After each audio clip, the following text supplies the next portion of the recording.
And we welcome you to the Big Train Baseball Network live in Lorton, Virginia. The third game of the season for the Big Train, taking on the Metro SOCO Braves here at South County High School. Along with Eli Kleinman, I'm Adam Glover, welcoming you to the broadcast. We appreciate you tuning in. Second consecutive road game and our second consecutive radio broadcast. Taking a look again. The Big Train, a great start to the season, 2-0, a blowout victory in yesterday's game, 21-2, the final score.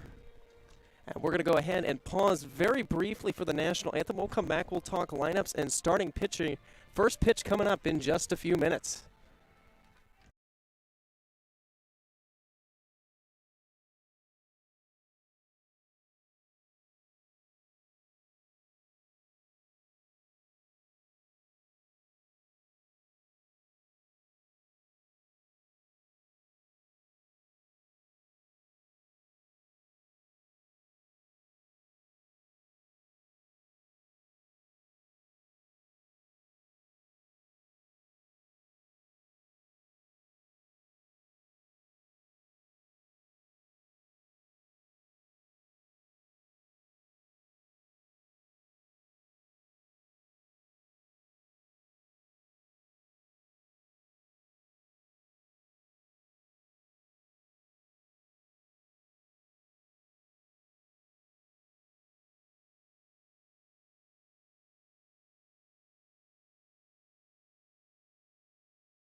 Well, the national anthem has concluded. The Braves have taken the field, and we'll go ahead and take a look at the starting lineup for the Big Train tonight.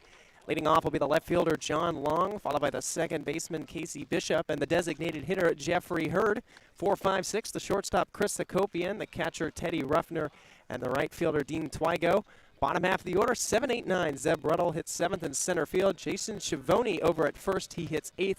And Lucas Phelps rounds it out. He hits 9th. He is the starting third baseman. They'll take their swings off of DJ Muirhead, who gets the start here on opening day for the Metro SOCO Braves. And he pitched well in college this past season. 74 innings of work and a 3.41 ERA at Marymount University.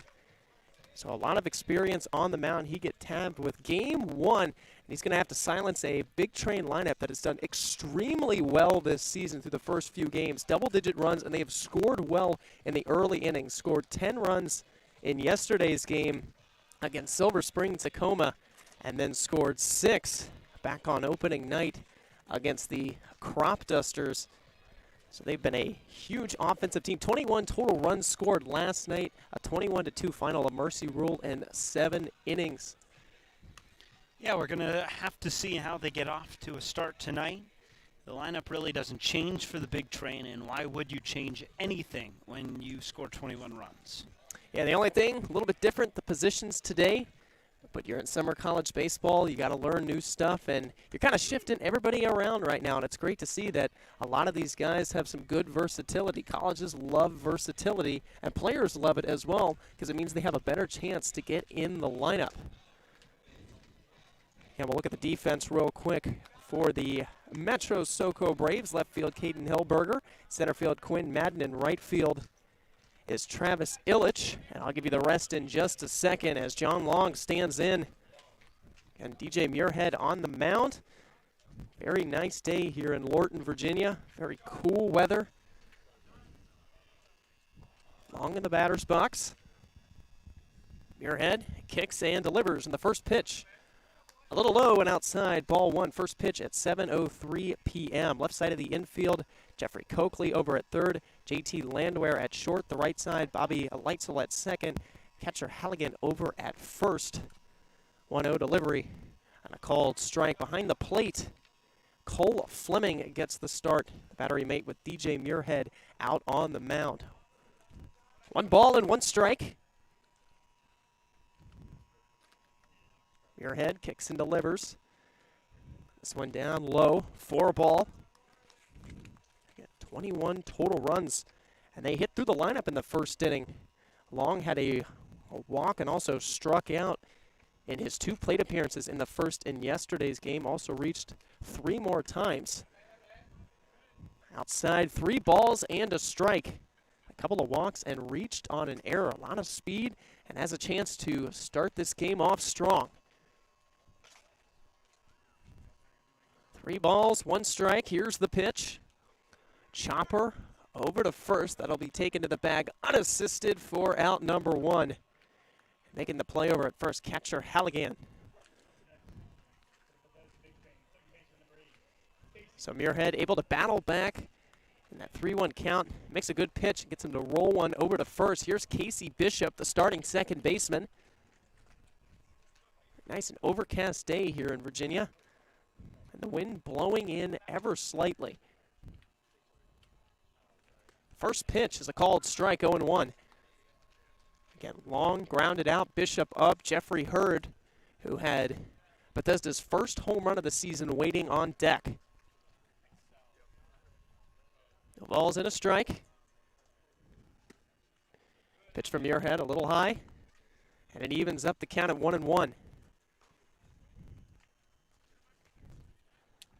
Back-to-back road games for Bethesda. Looks solid, not only with the hitting, but also with the pitching as well, as Bishop grounds the 1-1 pitch foul. And now in a 2-strike count. 1-2, got to choke up on the bat a little bit, try to shorten the swing.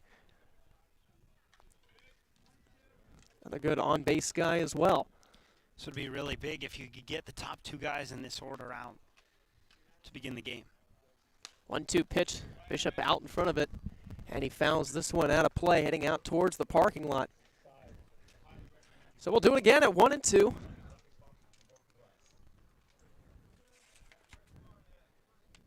Bishop got the start at shortstop in yesterday's game. Talked about the transitioning around, moving to second base.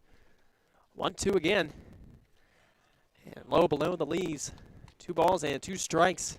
Again, Jeffrey Hurd waiting in the on-deck circle.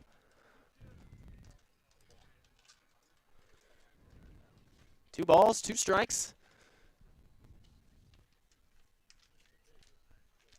Here's the pitch. On the ground, over to third. Right at him, the throw over to first in time. Making the play, Jeffrey Coakley at the hot corner. 2 quick outs, and like you said, retiring the first 2 in this order. Yeah, it's such a big job and such a tough task it's been the last couple days. Both Long and Bishop have been on-base machines, but able to get both of them to ground out.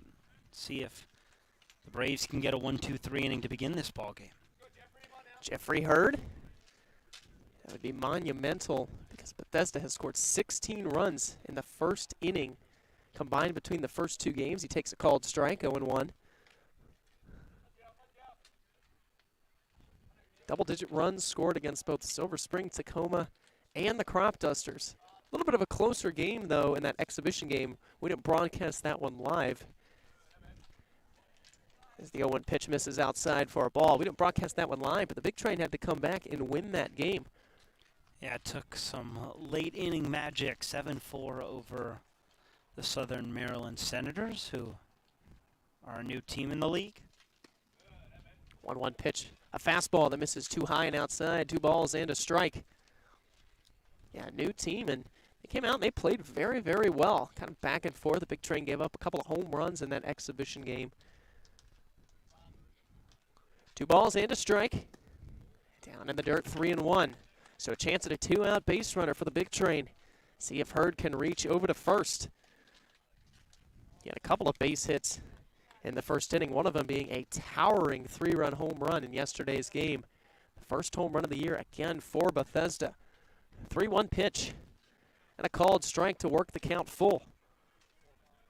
Chris Akopian on deck if the inning were to continue. 3 balls and 2 strikes. 2 outs. Muirhead kicks and delivers. And ball 4 goes with a fastball. Misses too far outside, and the Big Train get a 2-out base runner.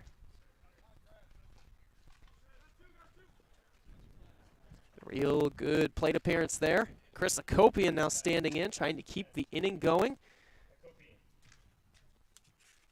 A lot of pop of the bat. Chris had a couple of walks, a couple of base hits, also reached on an error. And he takes a called strike. Combined 4 for 9 so far with 4 runs scored. Only 1 RBI, snap throw to first. Runner back in time. Only 1 RBI so far this year, but an on-base machine. Scoring runs for the later part of the lineup. Again, the count at 0-1. Runner goes. Here's the throw down to second. The slide head first, not in time. Safe with the head first slide. Jeffrey Hurd gets in a stolen base in the big train with a runner in scoring position. A good, strong throw from Cole Fleming behind home plate. Yeah, good effort.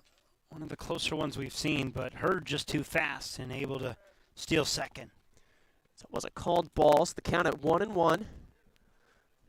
Here's the pitch. And a called strike. Finding the zone. And now Hakopian has to protect. 1 ball, 2 strikes. Muirhead taking his time, looking in. Here's the 1-2. In the air, out toward deep left field, but it is in the yard, and the catch made out in left field. Settling under it, Caden Hillberger, and the inning is over. The big train, they get a base runner on the walk for Hurd with 2 outs, a stolen base, but he's stranded out at second. We'll go to the bottom of the first. No score here on the Big Train Baseball Network.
And we welcome you back from South County High School in Lorton, Virginia.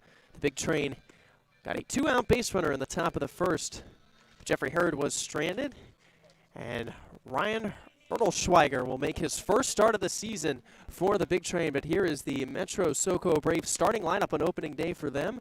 Quinn Madden leads off. He's the center fielder. Bobby Lightsell, the second baseman, hits second, and then Cole Fleming, the catcher, hits third.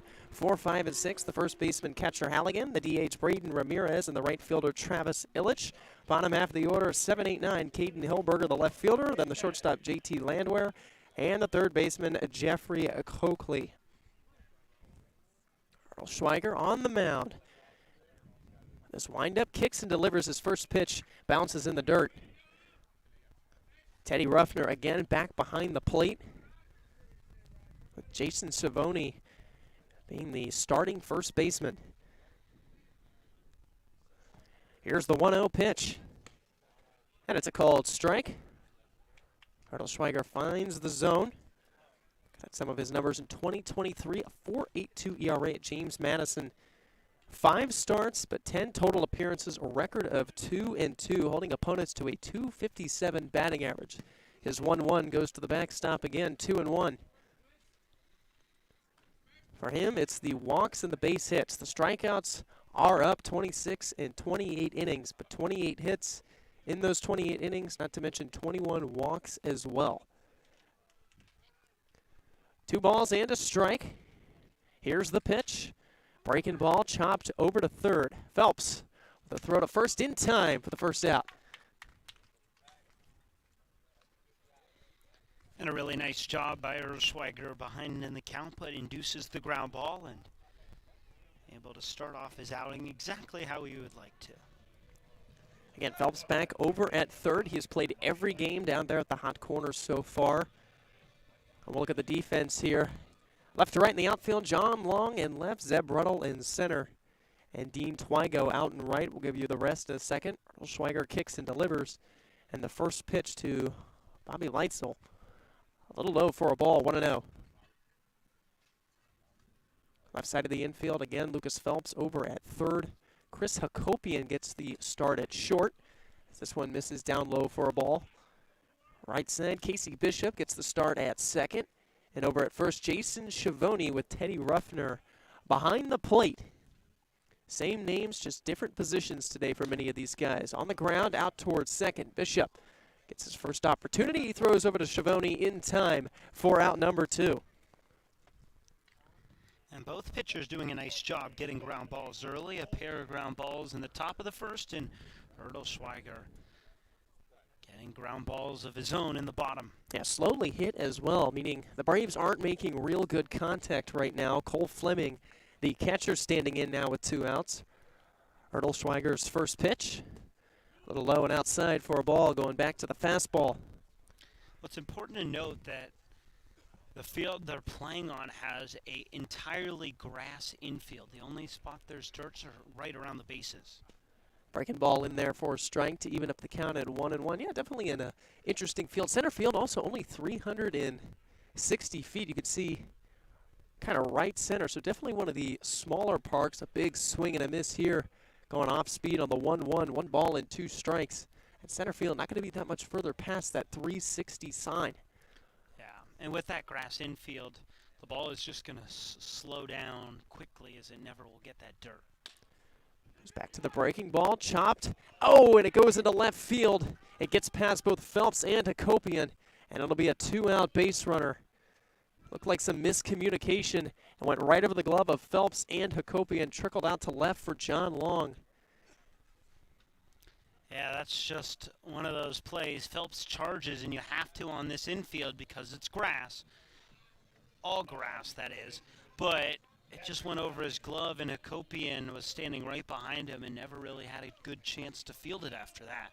It took a wicked hop, and it's a 2-out base runner. Catcher Halligan, the first baseman, his first pitch. That skips into the dirt. It kicks away.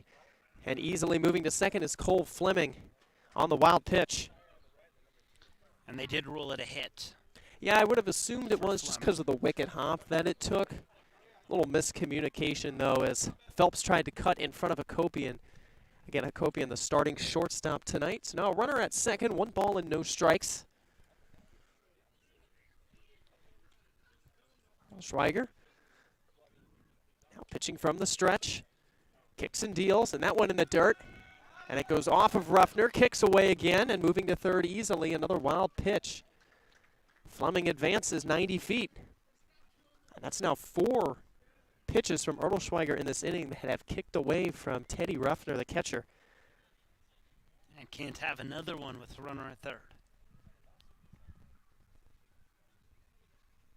2 balls and no strikes. Halligan in a real good hitter's count.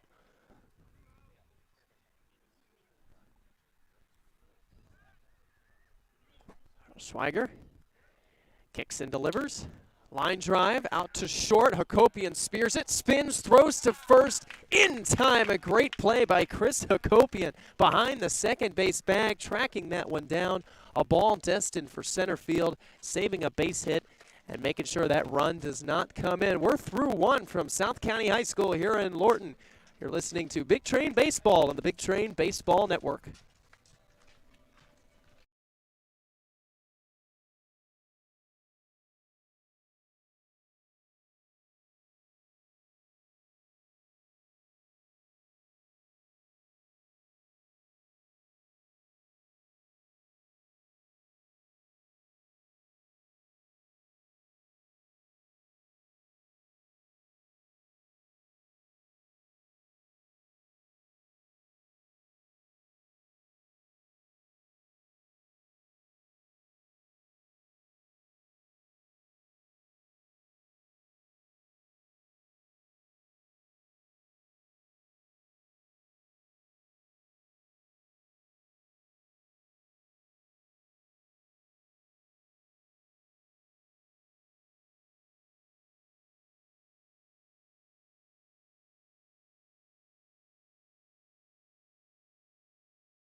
Second inning here from South County High School, a scoreless first inning for both sides.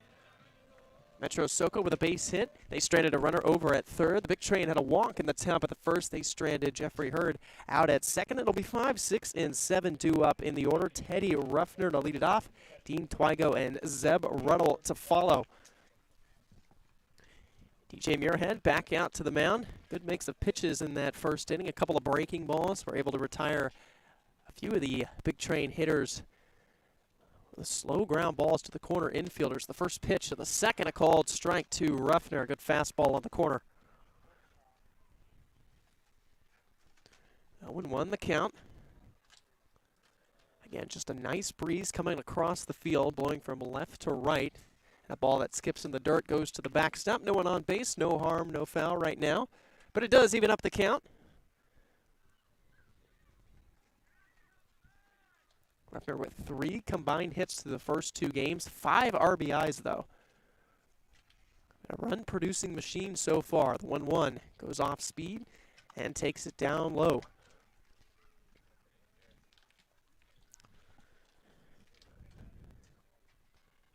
Two balls and a strike. Kicks and delivers. Check swing. He went around. Could not hold up. They appealed down to first. Now Ruffner in a 2-2 count. And we got a pretty good look at that. We're on the first base side right now. We're not in a press box. We're on the field just on the other side of the gate. So we get a pretty good view of those check swings from those right-handed hitters. What'd you think, Adam? Oh, I thought he went. 2-2 pitch. Ball walloped out towards center field. But the catch made out in center. Quinn Madden on a line for out number 1.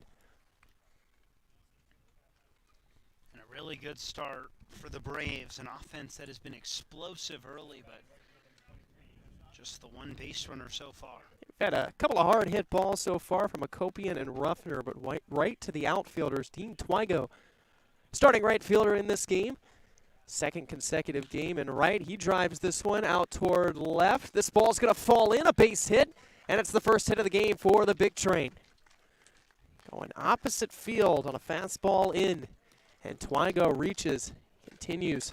Another good start. Third hit of the year for him. He's got a hit in each of the first 3 games to start this season.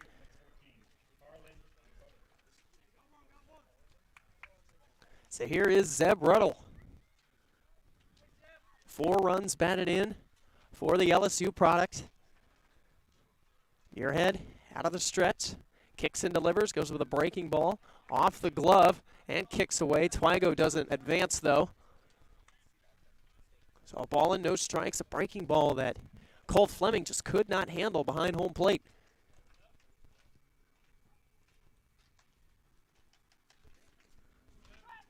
Snap throw over to first.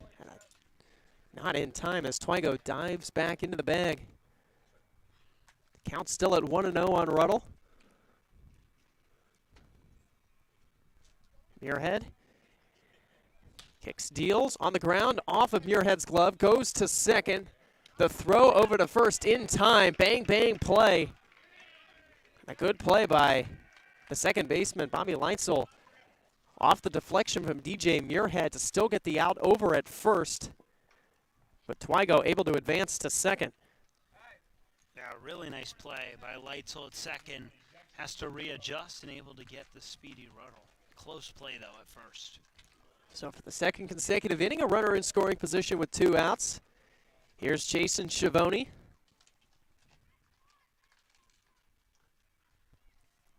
Hitless in the last game, but did have a couple of walks. First pitch to him, a fastball that misses outside.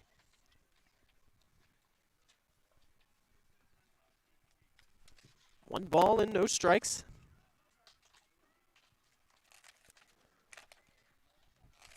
One of the most impressive things yesterday about the offense for the Big Train 1-0 pitch in there for a strike is the fact that it took all the way to the 7th inning. So we only played 7 innings because of the run roll, but it took all the way to the 7th until the Big Train were retired 1, 2, 3 in order. Every inning, at least 4 hitters came up to the plate. 1-1. Schiavone on a check swing. Did not go around. Again, another appeal over to first. 2 balls into strike now. Number 9 hitter Lucas Phelps waiting on the on-deck circle. Muirhead gets the sign. Looks Twygo, who dances off, looks him back, pitches, and that line drive knocked down on the mound, and he slips. Muirhead can't make the play, now throws over to third. Twygo in safely. Schiavone reaches safely over to first. And the big train with runners at the corners. Schiavone with a hard line drive right back to the mound. Muirhead knocked it down, kicked away to his left, and when he went to pick it up, slipped on the grass, allowing for Schiavone to reach. That'll be another base hit for the big train, and it'll put runners at the corners.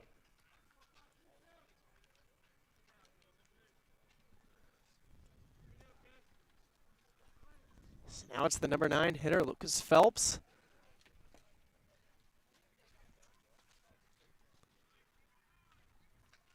First pitch to him, in the dirt, kicks away. Here comes Twygo, he's in standing up. It's a wild pitch. Schiavone advances as well. The big train, a 1-0 lead on a bit of a 2-out rally.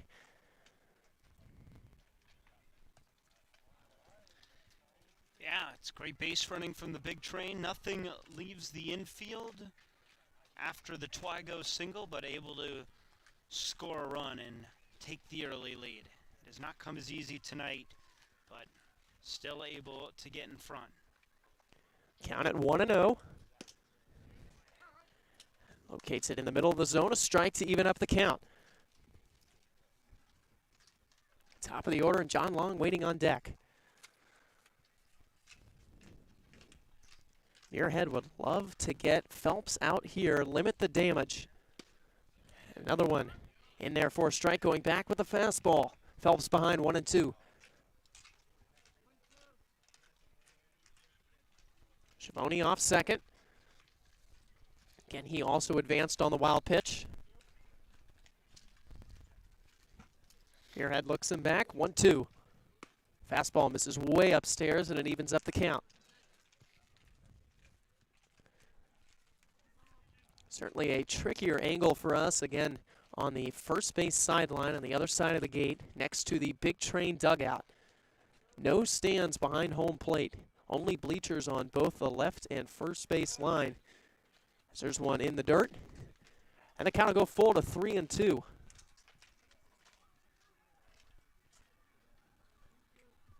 First base is open. Big pitch here. You do have first base open, but John Long, such a dangerous hitter at the top of the order. He gives him his best pitch. 3-2 goes back to the fastball. Little chopper slowly hit to third. Charging, throw over to first. And a swipe tag over at first from catcher Halligan. And Phelps is retired on a poor throw made over at third by Jeffrey Coakley. And the inning is over, but the big train do score. A wild pitch brings in Dean Twygo. We'll go to the bottom of the second on the Big Train Baseball Network. The big train up 1-0.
Bottom of the second inning, a 1-0 lead for the big train. Got that run on a wild pitch. And already have a lead pretty early on in this game. Ryan Ertelschweiger back out to the mound. So set to face the 5, 6, and 7 part of the order. Braden Ramirez to lead it off, the designated hitter for the Braves. Arnold Schweiger back out of the windup, and his first pitch, a fastball that misses a little inside for a ball. 1-0 the count. In the air, out towards center field. Ruddle going back, way back. This ball over his head and off the wall. Heading for second is Ramirez. He's in, standing up. It's a double. An extra base hit and a runner in scoring position immediately for the Braves. Ruddle has played a strong center field. Nothing he can do about that one. Just carrying over his head. Landed right off the base of the wall. Nearly tied this game up. But here's Travis Illich, the right fielder. Gets an opportunity to drive in the first run for the Braves. Schweiger looks him back, shows bunt, pulls it back as the pitch too low in the dirt. 1-0.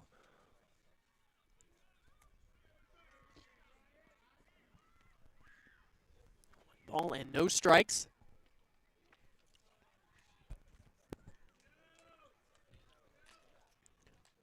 Arnold Schweiger steps off, makes a fake move to second. Now back on the mound.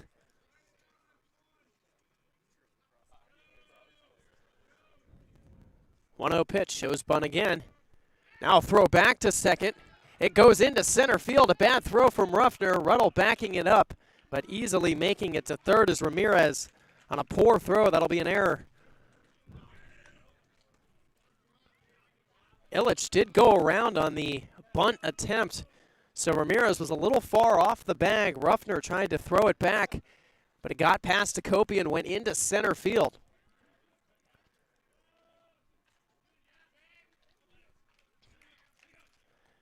One.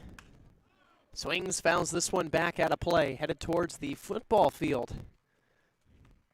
Here at South County High School, had a practice going on earlier when we first arrived 3 hours ago. 1 ball and a strike.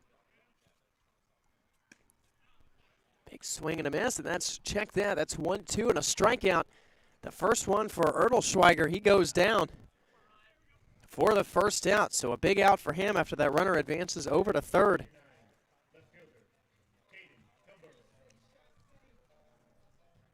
Caden Hilberger now standing in. And the infielders come in, trying to get the out at home. That is the tying run, 90 feet away. Shows bunt again. Pulls it back, and it's a called strike on a fastball.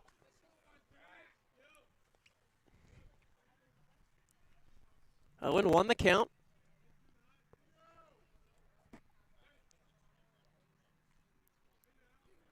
Schweiger focusing on the hitter.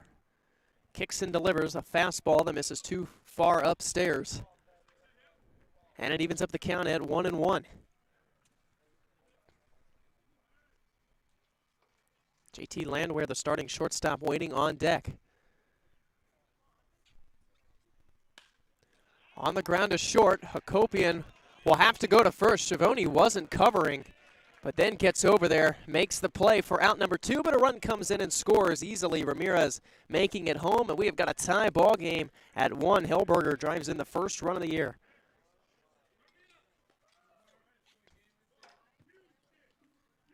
Schiavone expected Hakopian to go home with the throw, but the ground ball headed towards the middle. Hakopian making the smart play, goes over to first. Now the base is empty. 2 outs, 1 run in. JT Landwehr takes a pitch inside for a ball, 1-0. Arnold Schweiger trying to get out of this inning, a called strike. Going back with the fastball. Good usage of that pitch so far. Look at that bat. It's like Miami Vice colors. Yeah, the kind of the Marlins, what are those City Connect jerseys that they have? Yeah, the Heat. I like the light blue and the light blue at the top with the barrel, pink down towards the bottom of it. 2-1 pitch, off speed, misses too far outside and low, 3-1. And the Heat have done several different iterations of those jerseys. Schweiger on a 3-1. Down low, ball 4, a 2-out walk, Landwehr reaches. So after getting the second out, a free base runner with a walk with 2 outs. That's the number 9 hitter, Jeffrey Coakley.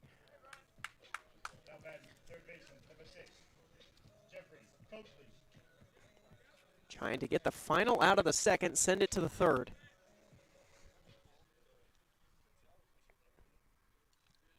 Schweiger back out of the stretch, kicks and deals, and the first pitch a little low for a ball.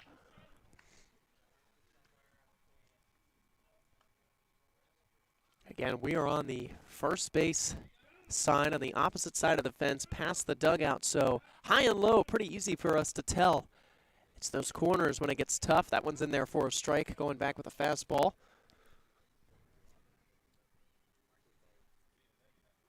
One and one the count. Schweiger steps off, looks the runner back, now back to the mound. Does not want to go back to the top of the order. 1-1. Slowly chopped to short. Hakopian fields, throw over to first. Schiavone makes the play on a low throw, and the inning is over. But the Braves get a run, a double from Ramirez. He scores on a ground out from Hellberger to tie the game up. We're through 2 from Lorton, Virginia, a 1-1 tie.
Well, we've reached the third inning here on the Big Train Baseball Network, live from Lorton, Virginia, a 1-1 tie.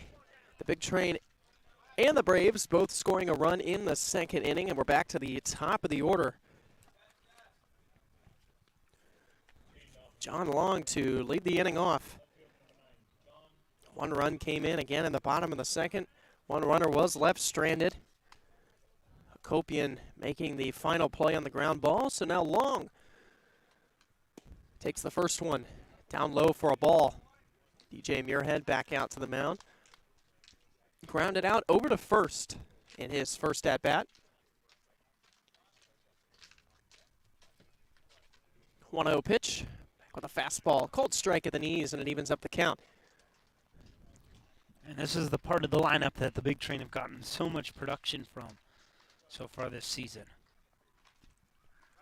Long has been an on-base machine so far for the team. 1-1 pitch. A little outside for a ball. Did not actually have a hit against Silver Spring Tacoma last night, but still scored 3 runs because he walked 3 times. That just shows you how good he is at the top of this lineup. 2-1 pitch. A little outside, 3-1 the count. And he causes a lot of chaos once he gets on base. A really fast guy at the top of the order. 3-1 the count. Got a chance to draw his 5th walk of the season. And he takes it a called strike. 3-2. He got into a 3-1 count in his first at-bat, but rolled one over to first. Now the count full. Casey Bishop waiting on deck. Pitch from Muirhead. In the air, out toward right field, but that ball will stay up. Travis Illich settling under it, makes the grab for out number 1, long 0 for 2.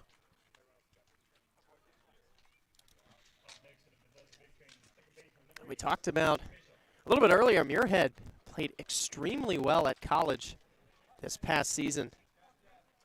Pitched to a 3.41 ERA, primarily a starter, a few really dominant outings. As here is Casey Bishop taking a strike. Played for Marymount and only had one outing where he didn't at least go 4 2/3 innings, and 2 outings where he didn't at least go 5. The 0-1 goes with a changeup. Bishop swings over top of it. Had 5 different outings of at least 7 innings of work and did not allow a run until his 3rd start on March 5th, only 1 through his first 3. 0-2 pitch. Goes back with a changeup, fouled back into the net.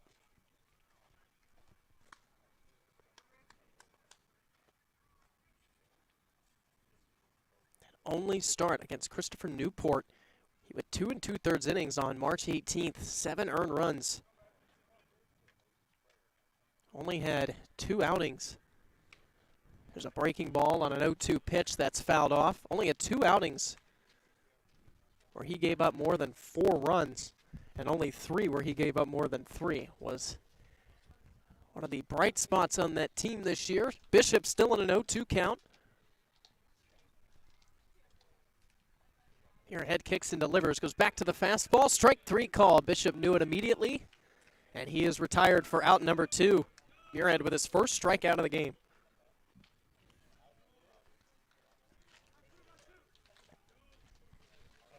So now it's up to Jeffrey Hurd to keep the inning going. He was able to do that in the first.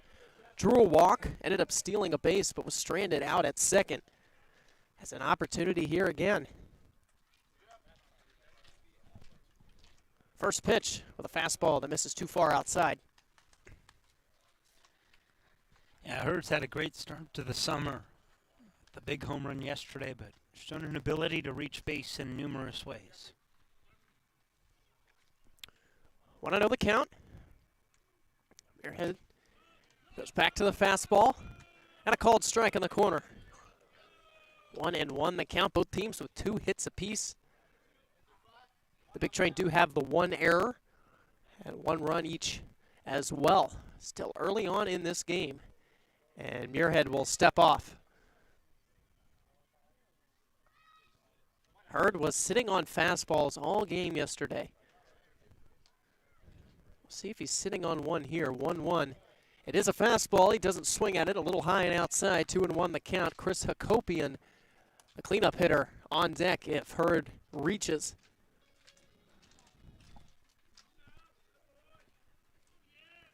2-1. Muirhead taking a lot of time, shaking off a couple of signs. Goes with a changeup. And man, Hurd was not ready for it.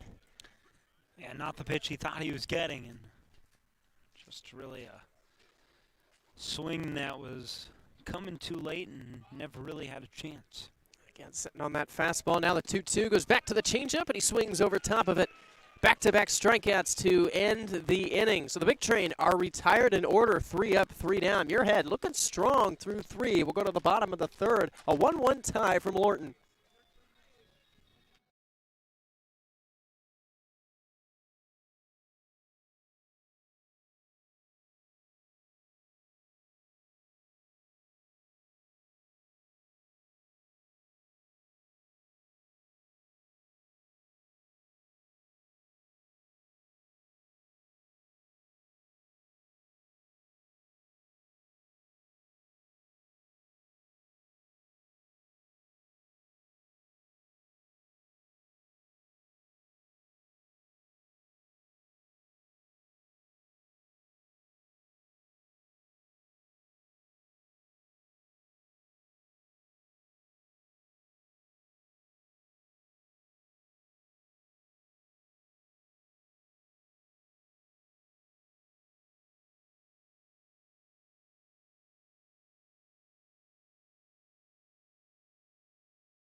And we welcome you back to the Big Train Baseball Network. Here on the radio, streaming on YouTube in Lorton, Virginia. Third game of the season for the Big Train, opening night for the Metro SOCO Braves. A 1-1 tie. And Erdelschweiger going back out to the mound has looked good through the first couple of innings. Both teams, as my partner said during the break, pretty much playing the same game right now. Each one with 1 run, each one with 2 hits as well. Only difference with the errors, the Big Train have 1 on a throw from Teddy Ruffner that went into center field. Erdelschweiger with a windup, kicks and delivers. And this one, a high pop fly out to right field. Twago settling under it, he'll make the catch. 1 pitch and 1 out, just the way you want to start the third. Both pitchers have pitched really well up to this point, just allowing the 1 run, but I have been cruising to this point. Bobby Leitzel, starting second baseman for the Braves, standing in. Takes a called strike, 0-1.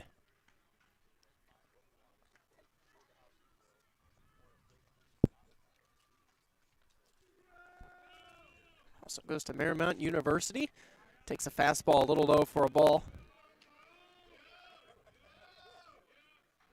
Infielder standing at 6 foot, 160 pounds. 1-1 pitch. Working the fastball well in there for a strike. 1-2. The yelling coming from the Braves dugout sounds like a bunch of seagulls. Yeah, it does. Yeah, they're trying to fire up the team. It's a little quiet here today, I will say. Swing and a miss. Strikes him out with a fastball.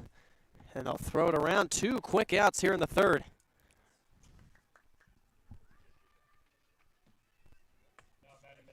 Schweiger working well. Brings up Cole Fleming, the catcher.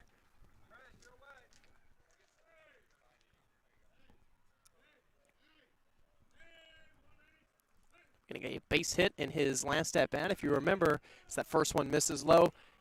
Went in between Phelps and Hakopian over at third and short. And like we said, this is an all-grass field outside of where the bases are. So it took a pretty nasty hop and kicked over Hakopian's head. This one, little flare out towards center. Ruddle coming in. He's going to let it drop. And on with his second hit of the day, Cole Fleming. And a 2-out single. Yeah, nice piece of hitting just off the end of the bat, but finds some green grass, and we have a little bit more on this field than most, but gets it to the outfield for a base hit. Catcher Halligan, he'll take those base hits all day. Both of them very easily could have been outs. The first one being a ground ball, and if Ruddle had been a little bit further in, but he'll take both those base hits. Here is catcher Halligan, starting first baseman, pitch in the dirt.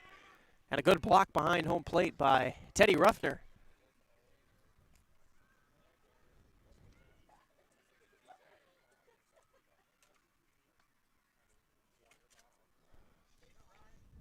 A ball and no strikes.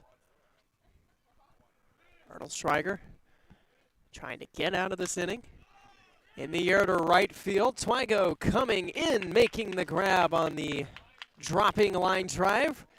And the inning is over. A 2-out base hit by Fleming is all the Braves get in the inning. They strand him on base. We're a third of the way through. It's a 1-1 tie.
And we welcome you back to the Big Train Baseball Network. A new pitcher out on the mound.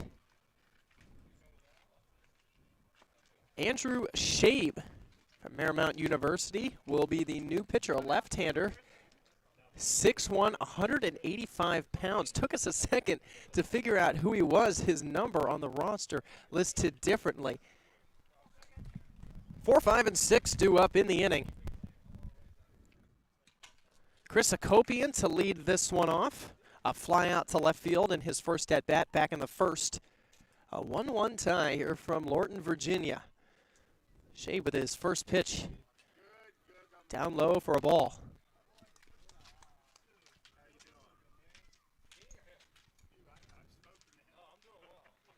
1-0 the count.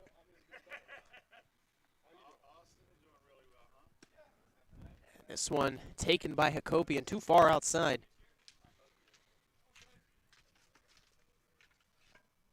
I'm glad that PA guy was here to help us out with that. We got the bad angle for the number, and then the number didn't line up. Had to wait to see what the PA announcer said. Hakopian pops this one up out towards second base. But that'll be easily playable out at second. Bobby Leitzel. And it's out number 1 as Hakopian is retired for the second time. Just a ball off the end of the bat. Couldn't get around on it. And now Teddy Ruffner, the catcher for the Big Train, standing in.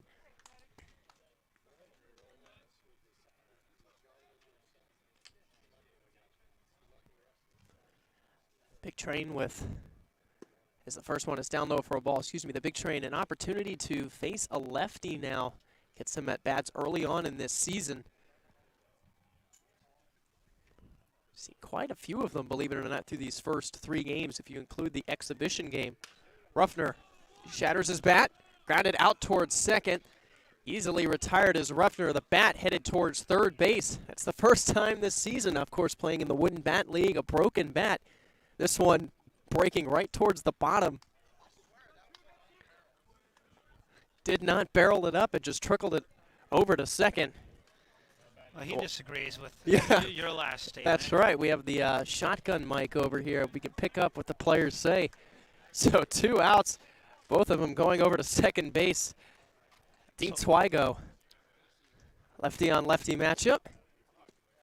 And a breaking ball drops in for a strike. That was a nasty piece of splintered wood. Yeah, we'll have to keep track. I would love to keep track and see how many broken bats we get this season. So far, 1 now in the first 3 games. 0-1. And Twigo gets drilled right off the elbow guard. Smiles to the dugout. That's why you wear it, and walks down to first. And usually it doesn't hit you there. Yeah, usually hits you anywhere you don't have the padding. Exactly. So Twigo reaches for the second time. He also had that base hit back in the second. The inning continues, and Zeb Ruddle will get an opportunity to try to bring Twigo around.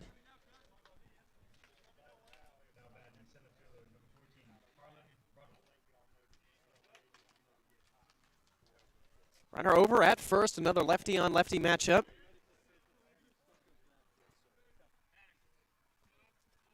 Shabe will now step off. Well, Twigo had to strap on that oven mitt to his right hand.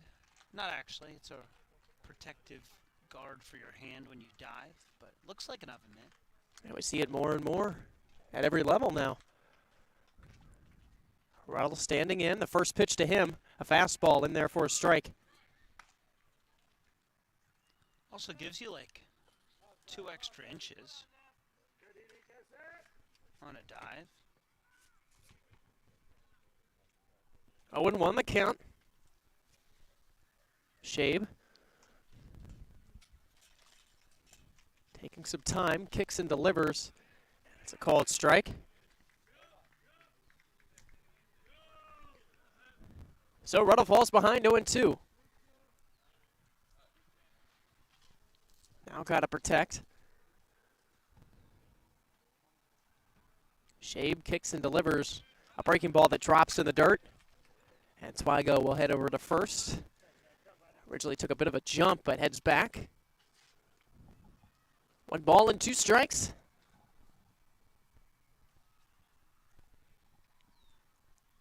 Andrew Shabe taking a lot of time in between pitches. Now delivers. And a fastball. Ruddle rips it out toward right field. It's going to fall in for a base hit. Twygo's going to have to hold up at second. Dives back into the bag. Took a bit of a wide turn. But a hard line drive single from Ruddle into right field, and the inning continues. Back-to-back base runners. Yeah, a really nice piece of hitting. A line drive into right and able to reach base for the first time today after he hit the ball hard last time as well. I got a mosquito that is just gnawing at my legs. 4 times it's landed on me, and I've swung and missed every time trying to hit it. Jason Schiavone now with 2 on and 2 out. You only get 3 strikes. I only get 3 strikes. Shabe. The first pitch to Schiavone upstairs, so both the righties were retired, but the lefties end up reaching base.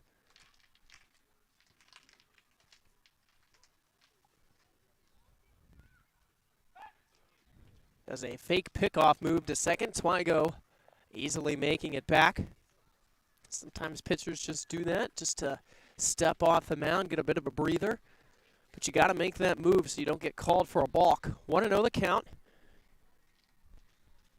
Shabe kicks, deals. A fastball that misses too high. So Schiavone in a good hitter's count. Not too many times Big Train players so far have gotten into 2-0 counts. We'll see if Schiavone tries to take a big hack here. 2-0. Fastball, he does, but he comes up empty. A big swing and a miss, 2-1. Big opportunity for the Big Train to potentially drive in a run, take this lead back. 2-1 the count, 2 outs, 2 on. Schiavone flies this one down the line, and that'll head out of play, headed towards the Big Train bullpen. So the count 2-2, Shabe able to battle it back with a couple of good fastballs.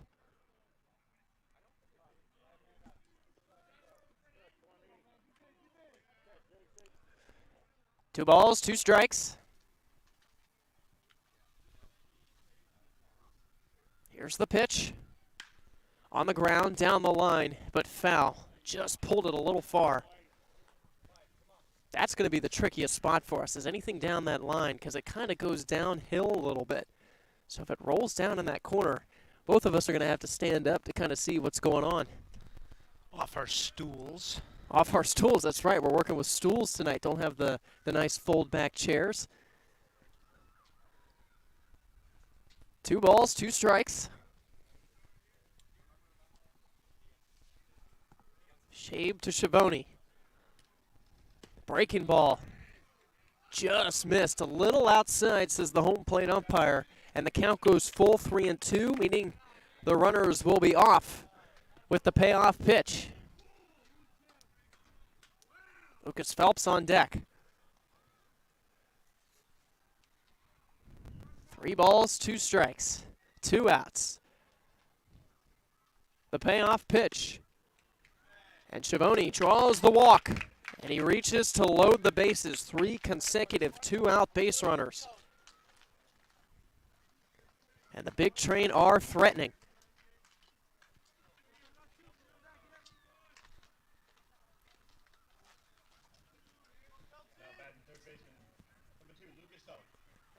So Lucas Phelps, who grounded out to third, and his last at bat back in the 2nd inning.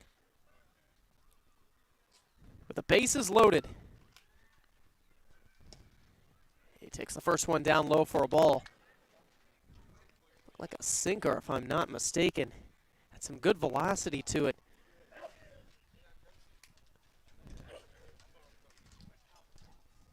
One ball, no strikes. Twygo at third, Ruddle at second, Schiavone over at first. And a called strike to even up the count, going with the fastball.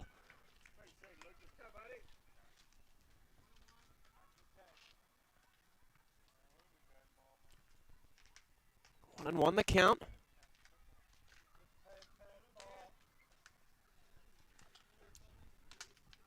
Bases are loaded. Here's the pitch. A breaking ball that misses too high and outside. Looked like it slipped out of his hand.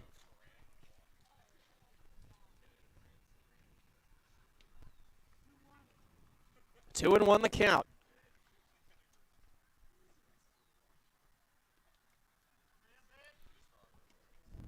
Bases remain loaded. 2-1. A fastball in there for a strike. Phelps didn't agree with it. But the count at 2-2. A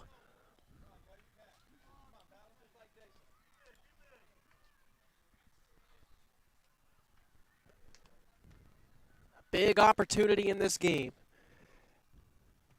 Shabe trying to get out of it. Phelps trying to deliver and give the big train the lead. 2-2. Fastball. A pop fly behind the second base bag. And the catch is made out at second. Bobby Leitzel, and the inning is over. The big train threatened. They load up the bases, but Phelps can't come through with the runners in scoring position. We'll go to the bottom of the fourth, a 1-1 tie from Lorton, Virginia.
So the big train threatened in the top of the fourth. They loaded up the bases, could not bring anybody in.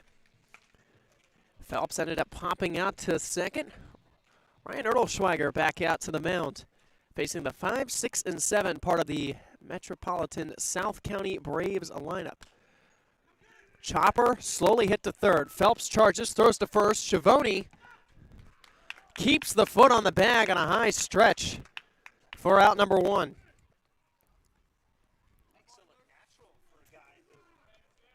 Makes it look natural for a guy who has not played first base beyond an all-star game coming into the summer.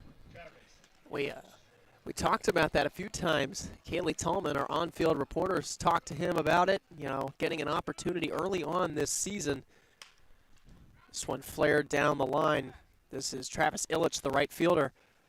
He's looked pretty good, though. He caught the first game, but yesterday, played fairly well.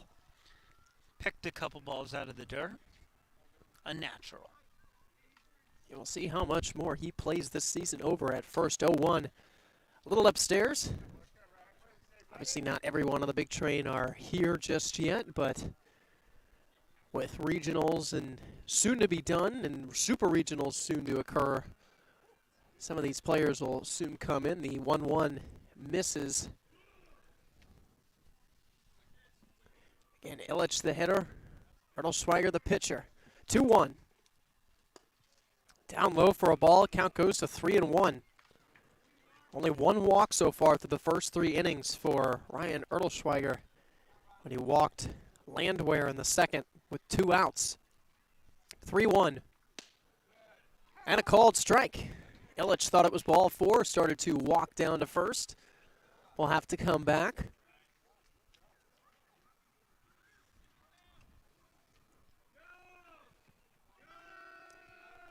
Three balls, 2 strikes. Erdelschweiger's pitch skips in the dirt, ball 4. And Illich draws the walk.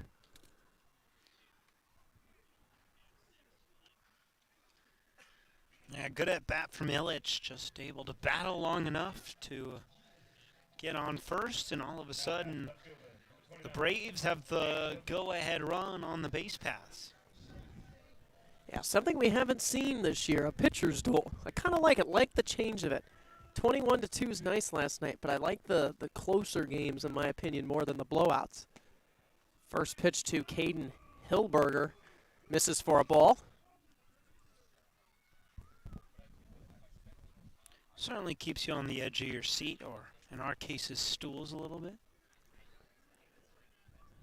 Want to know the count. Runner off at first. And another one that misses, 2 balls and no strikes.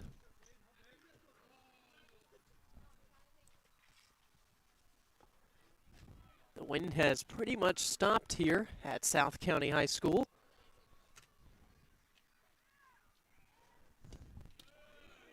A little low again. 3 balls and no strikes. Erdelschweiger just missing. And now Hillberger in a real good hitter's count. 3 balls, no strikes. See if he gets the take sign. He does, and it's a called strike, so big pitch there for Erdelschweiger.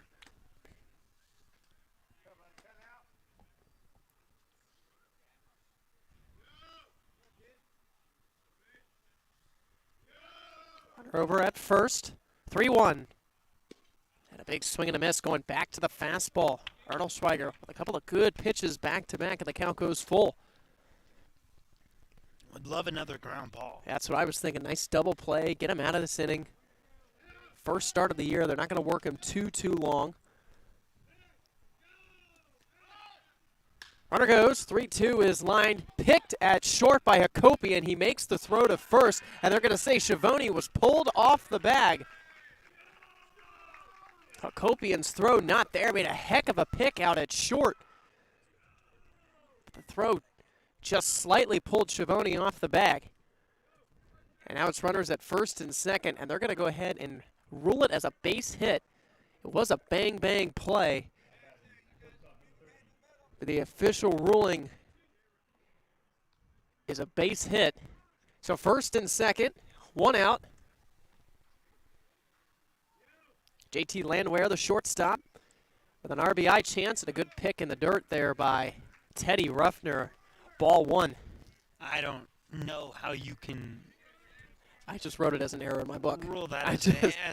It was Look, not really a hit, no. It was close, but Hillberger was out if the throw's on the money. Absolutely. The throw was wide. And 1-0 at the knees, a little outside, and Teddy Ruffner will now head out to the mound to talk it over with Erdelschweiger, who's struggling a bit here with the command. And now that goes as an earned run for him if that runner were to come in to score. Yeah, it's not a hit. Yeah. Coach Lopez also coming out to the mound as well to talk it over with the big train right-hander. I gotta say, I really like the backdrop we have at this field right now. We kind of have this. It's a recreational field, I believe. I don't think it's used by South County High School, but we got this big soccer field size field, but you can't tell it's a field. It just looks like a nice little backdrop with the trees. Might be used by the high school. Of course, I don't think we mentioned it on the broadcast yesterday, but when we were at Blair High School in Silver Springs, left field has a little fire department. So any home run that hits off the building out there, you're hitting the fire department. Coach Lopez returns to the dugout. 2 balls and no strikes. Different sport, but at USC, there's a fire department right behind the goal of the soccer field. Really? Sometimes they stand on their fire trucks and watch the game. That's funny. 2-0. Goes off speed and misses. 3 balls and no strikes. At risk of loading up the bases here in the bottom of the 4th.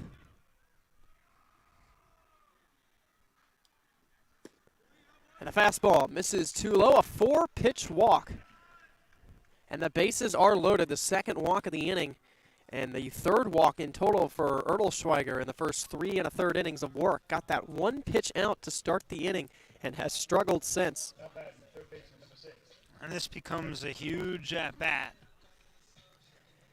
Well, here's Jeffrey Coakley.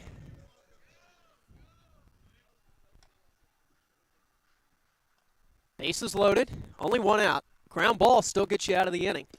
And he starts Coakley with a fastball at the knees for a strike. Like the idea, coming back with a little bit of velocity. Work the best pitch you have right now. Just got to make sure you locate it well. 0-1 the count.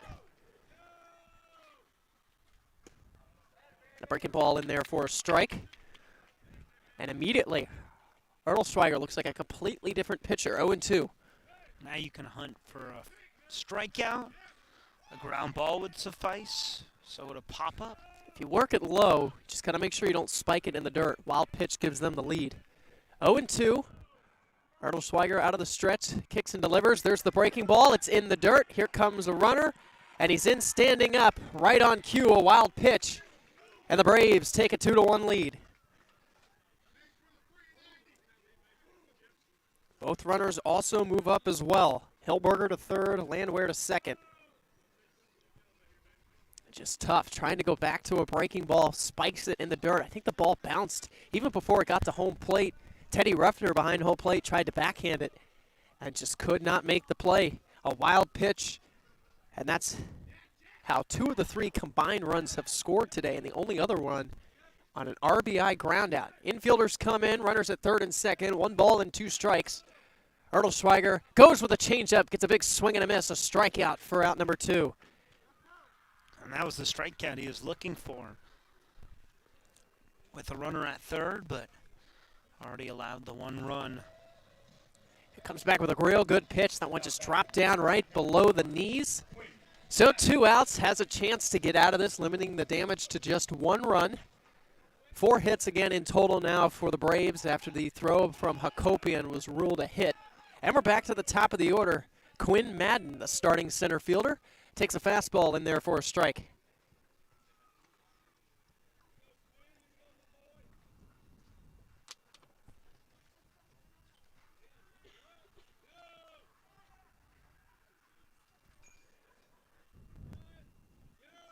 Schweiger kicks and delivers. A ball spiked in the dirt. A heck of a block behind home plate. Teddy Ruffner. A guy who I talked about it with our GM, Michael, when you were on the air, who one of the late additions to camp, more of a utility kind of guy. We have some guys who can play catcher who aren't quite here yet, but has started 2 of the 3 games behind home plate. 1-1. A pitch that misses in the dirt.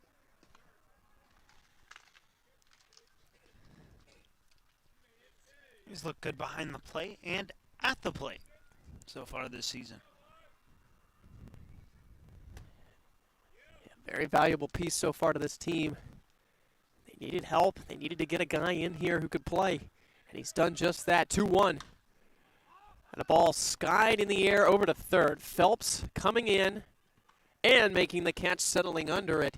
And the inning is over. 1 run does come in on the wild pitch. 2 runners are left stranded. We're through 4, a 2-1 lead for the Braves.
reached the 5th inning.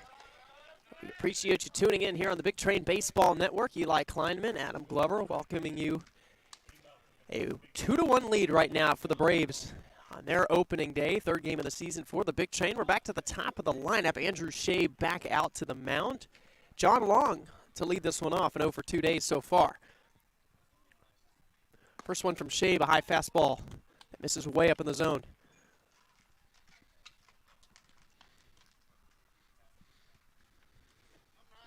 Ball and no strikes, lefty on lefty matchup to start it off. Game that is cruising right now. Long swings, pops this one up, and this one will go out of play. Into the parking lot again. That's why I parked pretty far away. I've done that for every one of our games so far. Might be a 1.5 mile walk, but at least I don't have to go and replace a windshield.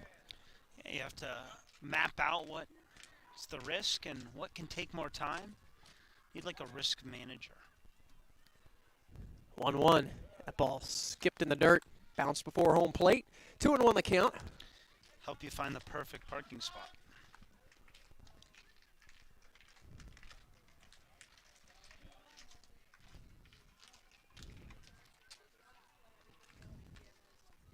Again, top of the order. Lefty on lefty, 2-1. Outside, 3-1. Shabe took over in the 4th inning. Did end up loading up the bases, all with 2 outs. Had a hit by pitch, gave up a base hit to Ruddle on a hard line drive, and then also walked Schiavone, but got out of it. 3-1. Long chops it foul, similar to that first at-bat on a 3-1 swinging. He grounded one over to first. This time pulls it just a little foul. Got some other games going on tonight as well. Senators and the Grays at the Nationals Academy. It's the first game of the season for DC, who will have to play in a week, have to make the trip down to Washington. Pitch that is high and outside, ball 4. And Long draws the walk. So the on-base man continues to raise the percentage.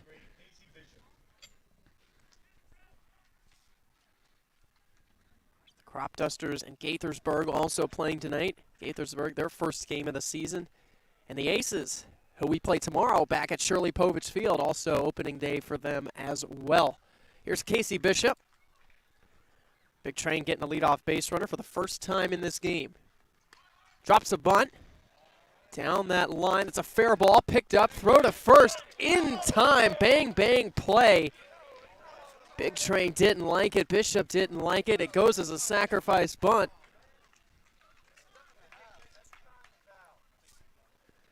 The runner does go into scoring position. A beautiful bunt from Casey Bishop. Stayed fair down that third base line.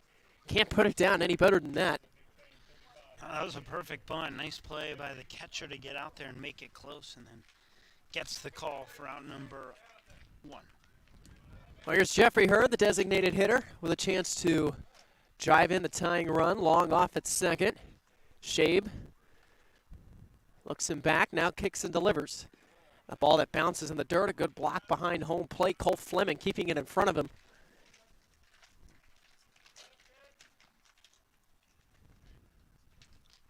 And the Big Train going with their road unis, the black uniforms, the high black socks, and the gray pants. They'll be back to the usual green uniforms when we return home tomorrow. Breaking ball, this is a little low. 2 balls and no strikes. And this is a dangerous spot here. Fastball count to a fastball hitter who's got a lot of power in the bat. 2 balls and no strikes. Fastball, a called strike. Hurd didn't like it, looked a little outside. 2-1. Hakopian, the cleanup hitter, waiting on deck.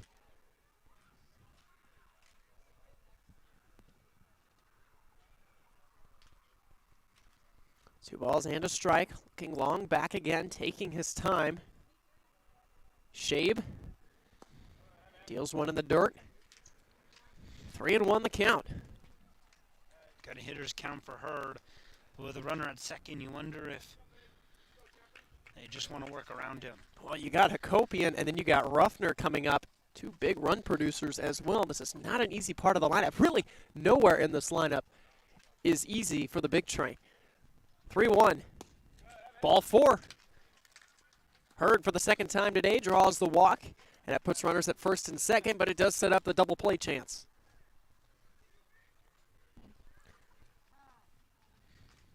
And a quick trip out to the mound. Cole Fleming heading out there to talk it over with Andrew Shabe. He's allowed 4 guys to reach without a hit. 3 walks, a hit by pitch. The command has not exactly been there so far for Shape.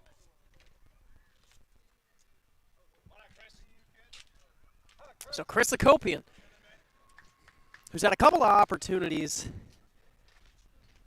already, 0 for 2, did have one with Hurd in scoring position. He ended up flying out and popped out as well to start the 4th inning.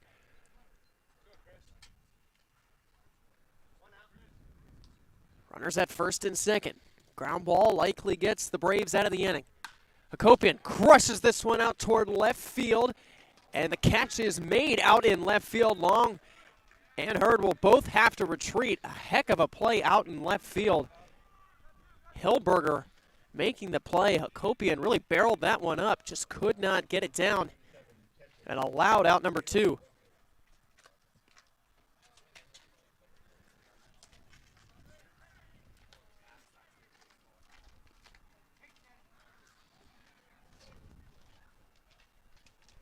So now it's up to Teddy Ruffner.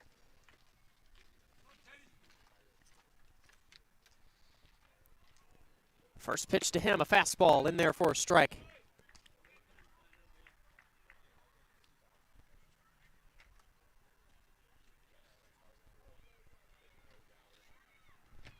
Still runners at first and second.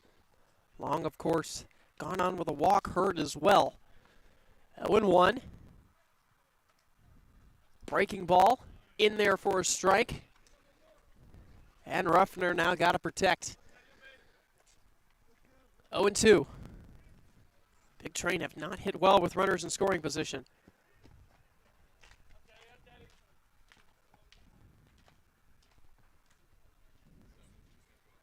Long back. 0-2. Breaking ball. Locked him up. Ruffner can't get the bat off his shoulder. He strikes out on 3 pitches. And how about that? Another really impressive performance from Andrew Shabe, working in and out of trouble. So we'll go to the bottom of the 5th. You're watching Big Train Baseball on the Big Train Baseball Network.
And we welcome you back to the Big Train Baseball Network.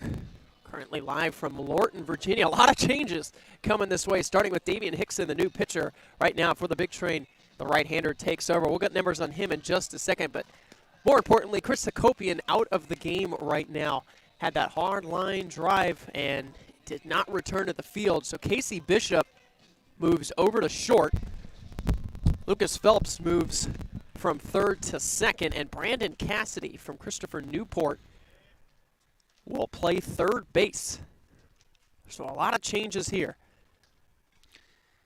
And with Hakopian now, you wonder if it is a slight injury. He looked hobbled after his fly out to left, and it was on that actually throw in the previous inning when he was at shortstop that he started hobbling a little bit. Hickson, a sophomore, attending Florida State, 6'3", 200-pound right-hander. Went to high school at IMG Academy, a big sports school. Hometown of Norfolk, Virginia, though, where the Orioles AAA team, the Tides, play. Hickson's first pitch in the bottom of the fifth, down low for a ball. 2, 3, and 4 due up in the inning.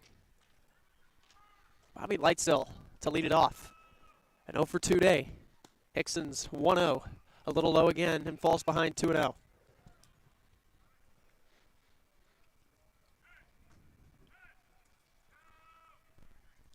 Already in a good hitter's count. 2-0 pitch. Again, 3-0. Fastball again. All three of them missing low in the dirt.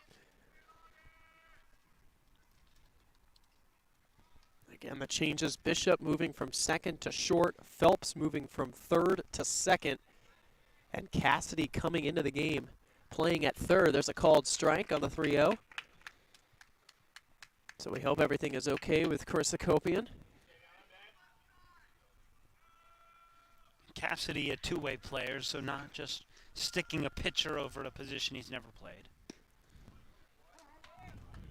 3-1 in there for a strike. He battles back and works the count full. Brandon Cassidy, of course, started yesterday's game, the win against the Silver Spring Tacoma T-Balls. This one, a little liner out towards center field. It'll be a base hit. And Lightsell is on with a leadoff single.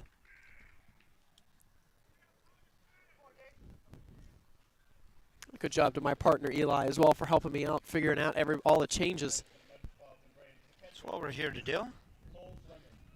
Little interesting setup though for this field. You know, you kind of just gotta hope you can see it at our angle. Again, there's no stands behind home plate.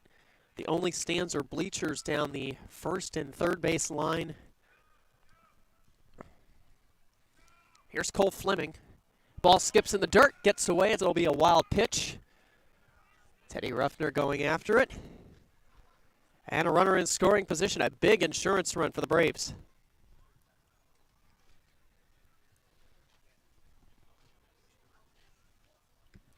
I wonder how the Braves are going to play it. They could play small ball, try to bunt Lightsell over to third.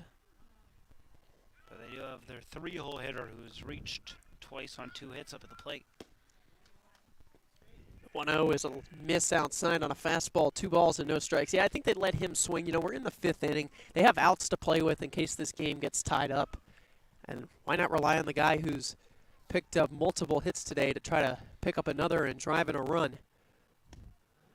Good pitch, drop down at the knees. Hickson trying to get through this inning. Still nobody out, runner at second. 2 balls and a strike. Pitch from Hickson. And another good pitch, going back with it, just dropping it in there. 2-2. He's the number 9 right-handed pitcher in Florida and number 210 overall prospect by perfect game. And he posted a 160 earned run average with 30 strikeouts and 30 2/3 innings during his senior season. Goes back to it a third time. This one fouled out of play, headed towards the parking lot. I think that hit a car. Yeah, it's great having the crowd mic here. And I have it, you know, when I work at the University of North Florida as well. We have it there as well, but you can always tell when something gets hit because you can always hear it in the background. Not just hear the car get hit. 2-2, a fastball off of Ruffner's glove, and the runner will advance to third on a pass ball. But you hear the groans and moans of the crowd who either upset their car got hit or feel bad for whoever's car did get hit. The count is full at 3-2. Fleming looking to reach base for the third time. Here's the pitch. Waits on it, hits it out toward right field. Twygo coming in, makes a running grab. Runner's going to tag. Now he's going to head back, throw a strong one to Ruffner. What a throw from Twygo out in right field to make sure that runner, Leitzel, stays over at third.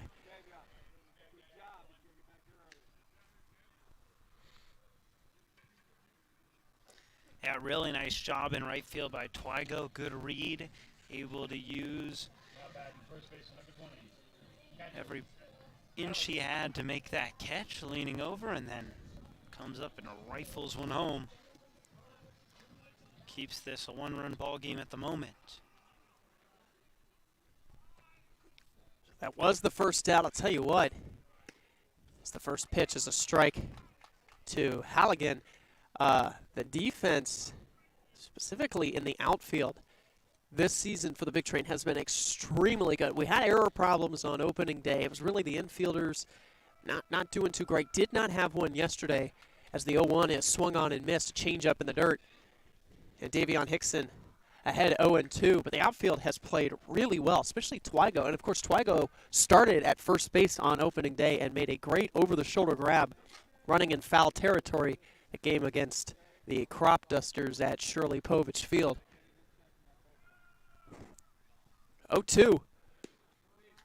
Goes back to the fastball and a pitch that misses outside.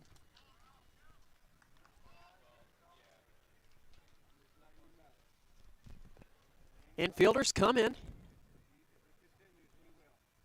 Corners ahead of the first and third base bag. 1 ball, 2 strikes.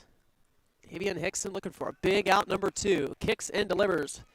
And the pitch too far outside. Braden Ramirez, who doubled in the second inning, waiting on deck.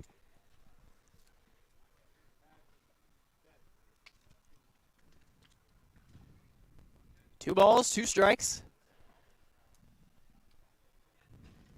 Hickson gets the sign, kicks and deals. And staying alive, Halligan fouling this one off into the net right above the Brave dugout.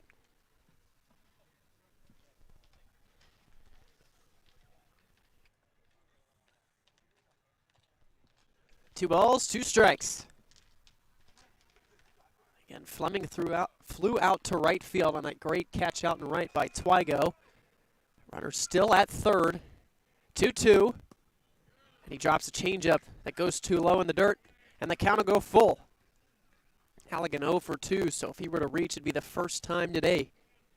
Does have a base to play with, and if you put a runner on, you can create a double play opportunity. Would love to pick up a strikeout here, though. 3-2. Back to the fastball, hit in the air to center field. Ruddle backed up on it, and the ball dies, falls in front of him for a base hit. A run's going to come in and score. Zeb Ruddle completely misplayed that ball, and it's a 3-1 lead. Again, an outfielder's responsibility, the first step is always back, and he took that step back and then immediately started running in.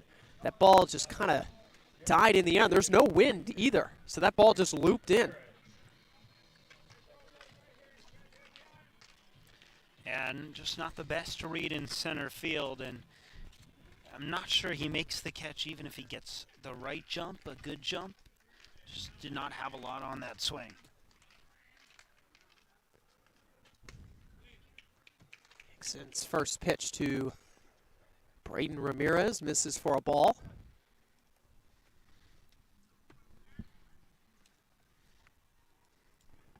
One ball and no strikes, but now a double play opportunity here in the 5th. Takes something off, a called strike.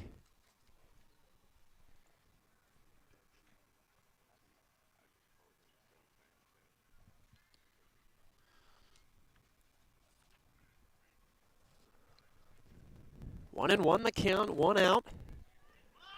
Runner goes. Strike is the call. Throw from Ruffner on a 1-hop. The runner in safely. Halligan with a stolen base.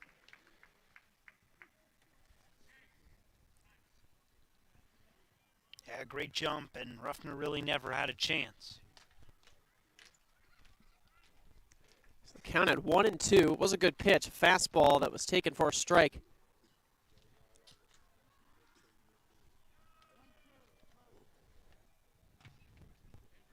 One and two the count. The double play chance is erased. Goes off speed, grounds it down to third. Cassidy knocks it down, can't get it out of the glove. The throw to first, low, gets away. Both runners are going to move up a base. And it's runners at third and second. Halligan had to hold because that ball was hit so hard to third. He only gets to third, and easily making it to second is Ramirez. Cassidy, again, just entered into the ball game, was able to knock that one down, but then couldn't get it out of the glove and made a poor throw over to Schiavone. Now the new guy gets attacked in a big spot. They rule it an error. And all of a sudden, Braves have a chance to break this thing open. Yeah, base hit. All of a sudden, it could become a 5-1 game.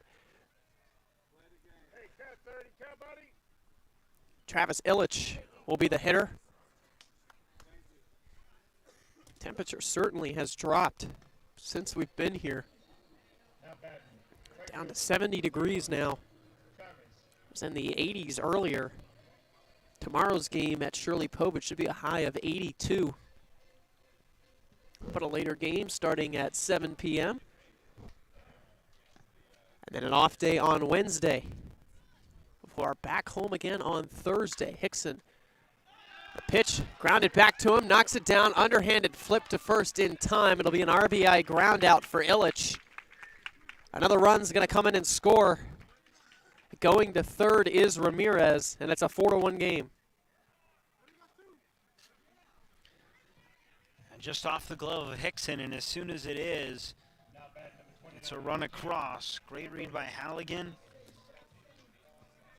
At the very least, Hickson able to knock that one down. A good chance that could have slipped into center field, and another run could have came in. Now a 4-1 lead for the Braves.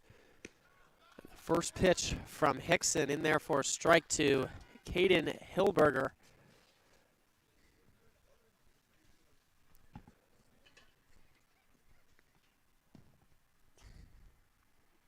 One on the ground, out towards second. Phelps with his first opportunity since moving there. Throws over to Schiavone in time, and the inning is over. But a big inning.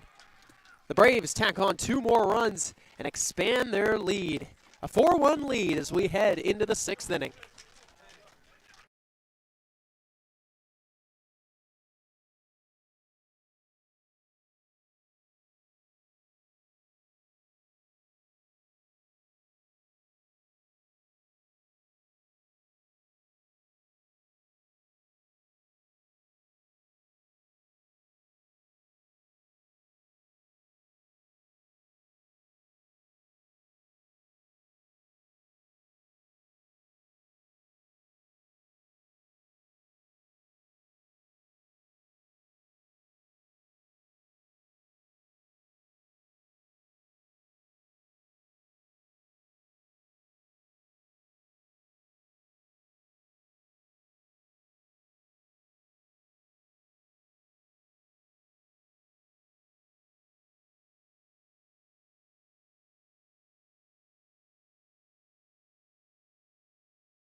We've reached the 6th inning. A 4-1 lead for the Metro SOCO Braves. I'd like to thank you for tuning in here on the Big Train Baseball Network. Dean Twigo to lead it off. Andrew Shea back out to the mound, his first pitch. Good one in there for a strike. 6, 7, and 8 due up here in the 6th. Ruddle and Schiavone to follow. Keeping the lefty on to face two more lefties coming up in this inning. 0-1. Pitch that misses outside to even it up at 1-1.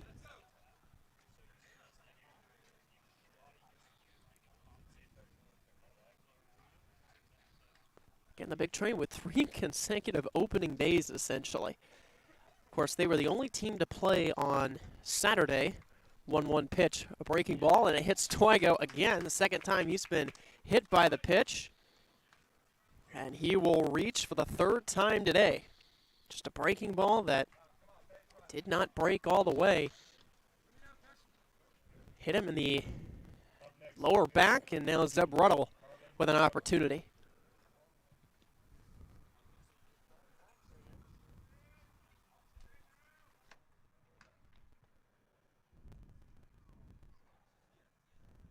Ruddle with a base hit in his last at-bat. First pitch to him in the dirt, and a good block. Again, a heck of a job done by Cole Fleming in this game behind home plate. So ball and no strikes.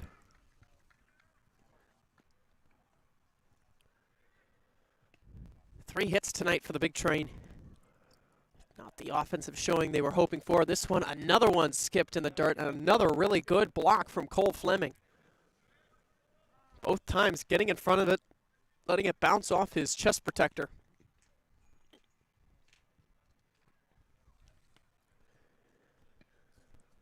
So a good hitter's count, 2-0, and one swing here from Ruddle, and it could make it a much closer game. Had a hard line drive single in the 4th, also grounded out back to the mound. 2-0. Takes the off-speed pitch, and it's in there for a strike. Not a bad idea, trying to potentially work a walk with Shabe struggling with some command. 2-1 pitch, drives this one out toward right field. That's deep, and it goes to the wall. One hops it, and it kicks over the wall for a ground rule double. It bounced up, hit off the top of the wall, and skipped over.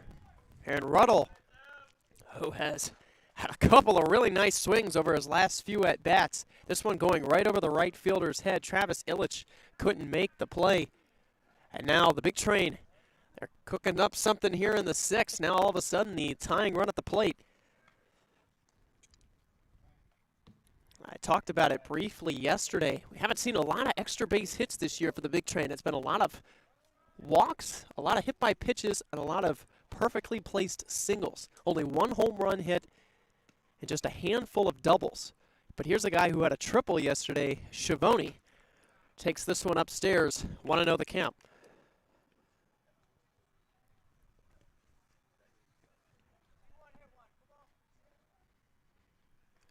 Half of the hits tonight. Zeb Ruddle has them. Now 4 in total. There's also the first extra base hit of the game. Pitch to Schiavone. Misses as well. And now the Big Train first baseman. And a good hitter's count at 2-0 as well.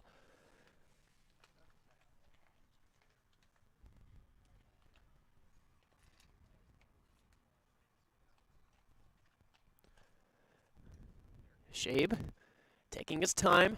2-0 in the air, center field. It's deep, but in the yard. Catch is made. Both runners are going to tag and move up. Twigo's going to score. A sacrifice fly and an RBI for Schiavone, and the Big Train cut the lead in half. It's 4-2. Schiavone does his job. Flies a deep fly ball to center field and brings in a run. Ruddle also with the heads-up play, tagging and moving to third.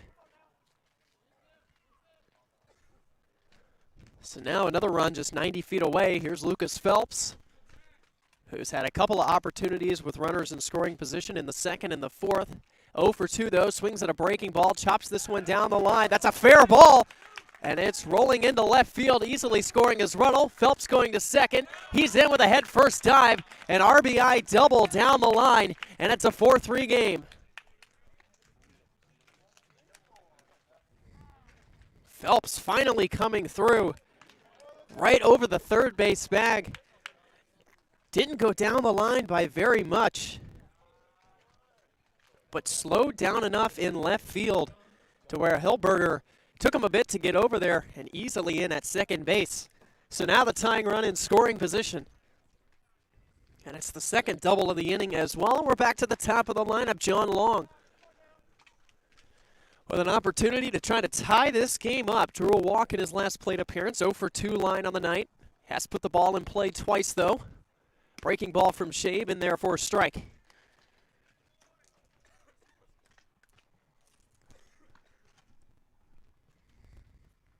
Shabe in line for a win if the Braves can hold on. But the big train threatening right now. No balls and a strike. Here's the pitch. Fastball too low. And it evens up the count.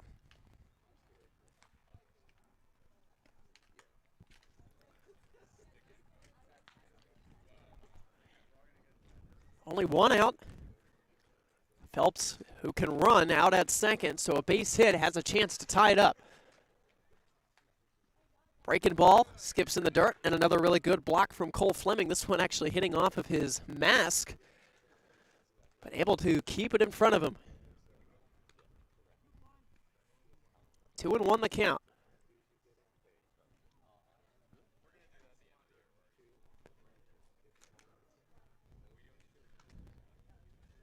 Two-one pitch, fastball, low and outside. And the count will go to 3-1. Casey Bishop, now the shortstop, waiting on deck.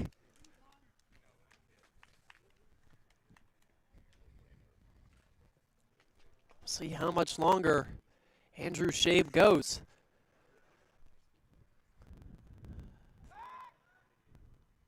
Shabe steps off, does a fake throw back to second.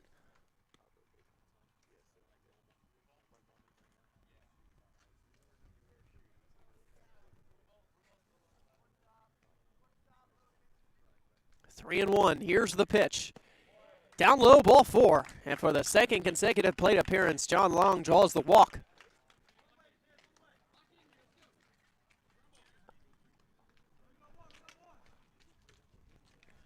Now runners at first and second, sets up a double play chance. Casey Bishop, who dropped a beautiful bunt in his last at-bat. Dropped it down the line. Bang, bang, play at first. He was ruled out. Really could have gone either way. Shabe staying in. Lefty kicks and deals. This one gets away, though. And both runners will advance 90 feet. So a wild pitch from the lefty. The count's 1-0, but now a base hit, and all of a sudden the big train here in the 6th can take the lead.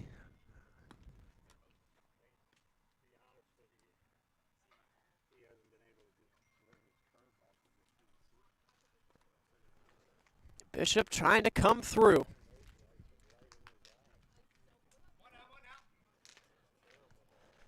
See what the big train infielder does. He fouls this one off, though, right back below the netting, off the padding.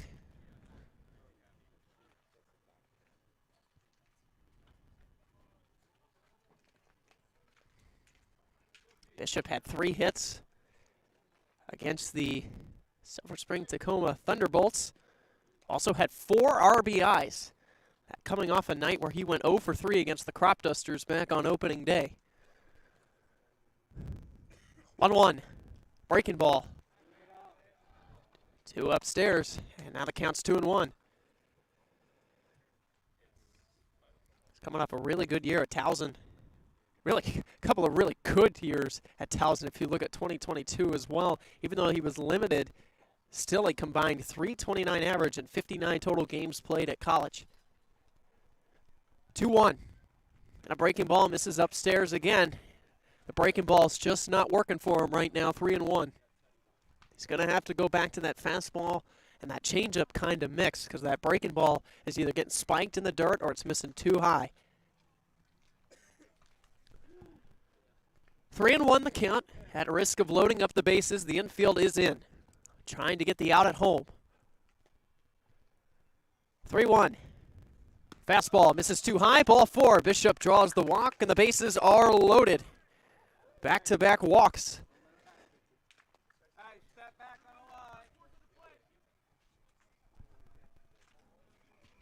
And they are loaded up. Jeffrey Hurd, the designated hitter, who has walked twice in this game. He's got a chance to do some damage, and now a trip out to the mound. Potentially a change here. We'll see what the decision is. Again, Shabe has been working since the 4th, and he's gotten into trouble in pretty much every inning so far. In that 4th inning, he gave up a hit, walked a batter, also hit a batter, but got out of it. Last inning, walked 2, but got out of that one as well. This one, 2 walks, 2 doubles, and a hit by pitch.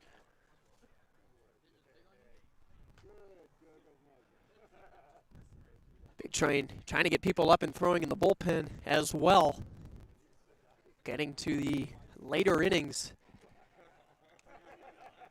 Here on the top of the 6th, 4-3 is your score with the Braves out in front. 6 hits for the Braves, 5 hits for the Big Train, but the bases are loaded, only 1 out. And Jeffrey Hurd has got a chance to give the Big Train the lead.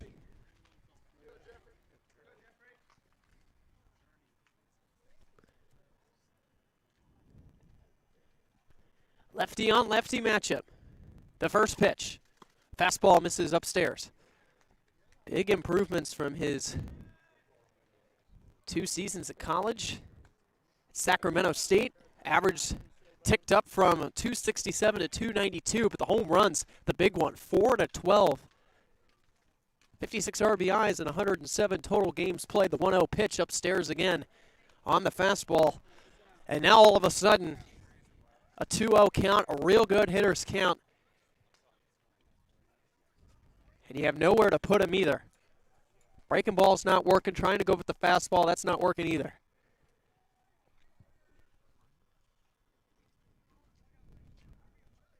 Two balls, no strikes. Here's the pitch. Took a big swing. Was sitting on a fastball. Came up with nothing. Gave him the off-speed pitch down low. Hurd struck out on the 3rd, but again has 2 walks and a stolen base to his line so far tonight.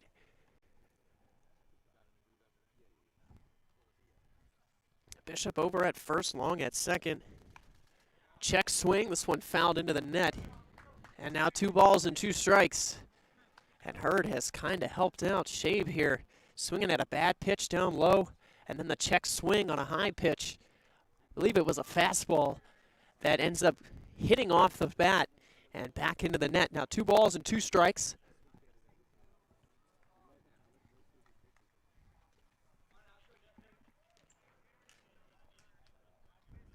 Shabe looking for a huge out. Kicks and delivers. Change up. It gets away. Everybody's going to move up. It's going to play to run. This game is tied. And that ball is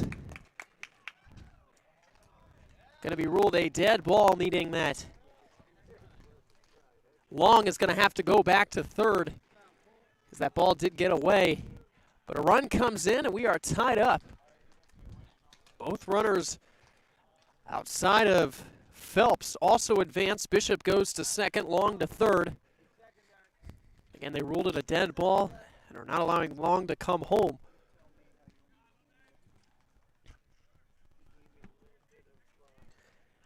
Did not go around on a check swing either. 3 balls and 2 strikes.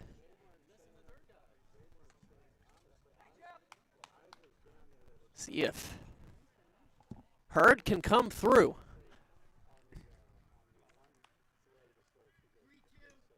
Three-run inning to tie this game up, and a base hit could easily give the Big Train the lead with that runner just 90 feet away. Full count. 3 balls, 2 strikes. First base is open. Here's the pitch. Fastball pops this one out of play. Headed right over the press box. And we'll do it again at 3-2. Hurd with a lone home run hit this season. A towering 3-run home run hit yesterday, which capped off a 10-run first inning. He's got 2 on here.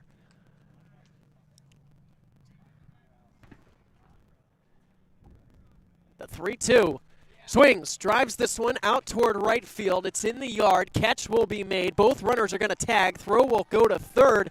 But he gives the big train the lead. Long comes in and scores. Sac fly and RBI. A productive plate appearance for Jeffrey Hurd. Getting it any way they can in this inning. That's 2 sacrifice flies. Bishop goes to third. Long comes in.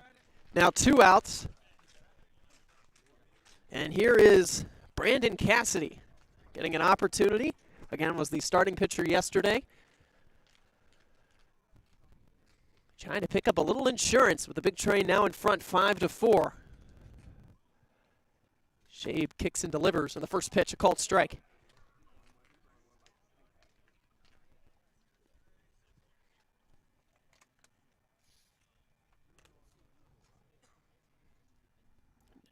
Only a runner 90 feet away.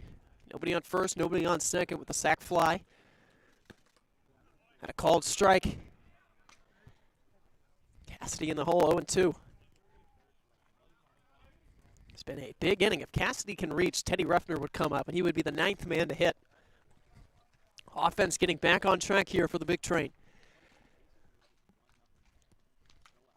Shabe, 0-2, breaking ball. Swing and a miss, 3 pitches, and down goes Cassidy in his first at-bat of the game. But a big inning for the big train. 4 runs come in, 1 runner is left stranded. But the offense finally wakes up. Go to the bottom of the 6th, a 5-4 lead all of a sudden for Bethesda.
Bottom of the 6th inning, the Big Train offense finally wakes up, a 5-4 lead.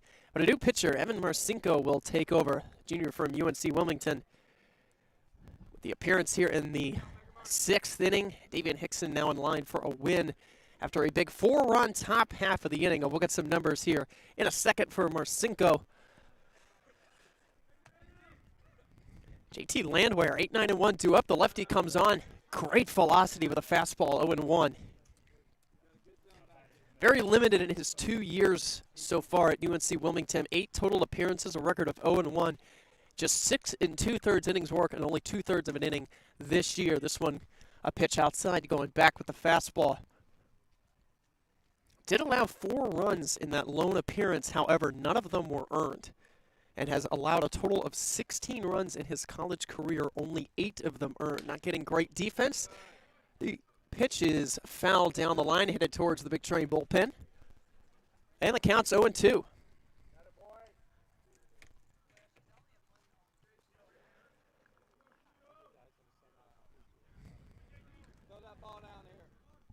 No balls, 2 strikes. Marcinko looks good. Pitch to Handwehr. In the air to right field, Twigo. Settling under it, he'll make the catch. Nicely done by the Big Train right fielder for out number 1.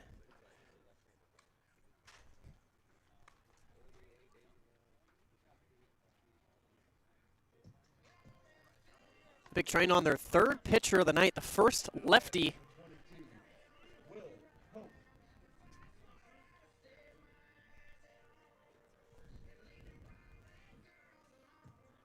And Pope is going to go ahead and pinch hit here in the bottom of the 6th for Coakley.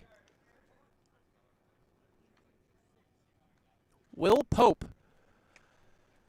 with 1 out here in the bottom of the 6th, getting an opportunity.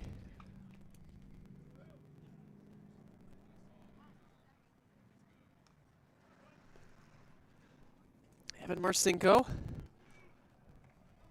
Velocity is there, and he starts with another fastball, strike at the knees. A 5-man bench, including Pope, who's pinch hitting right now. Only 3 available relievers, which is why Shabe has pitched as long as he has so far. 0-1. Fastball fouled. And Marcinko immediately gets it to an 0-2 count. Sun has officially set here in Virginia. And night is upon us. The lights are out. And we're live at South County High School on the Big Train Baseball Network. I'm Adam Glover. We'll be joined by Eli Kleinman later. Marcinko kicks and delivers the 0-2. Strike 3 called at the knees. Beautiful location. The Big Train throw it around, and 2 outs now here in the bottom of the 6th. The momentum has completely shifted for Bethesda. They are looking stronger than ever. Those first 3 innings, a little bit rough. Offense really wasn't there. But the last 2 innings, even though the 4th, they didn't score, they still got good base runners on. A couple of walks, had that nice sack bunt, which could have been a base hit. Really big bang-bang play over there at first.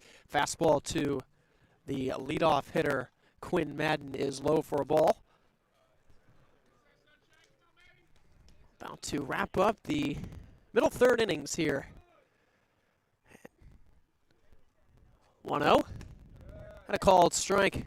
1-1, 5-4 again. The Big Train out in front. 6 hits for the Braves tonight. The Big Train only with 5. They have taken advantage of a couple of hit-by pitches and a lot of walks. Fastball fouled off.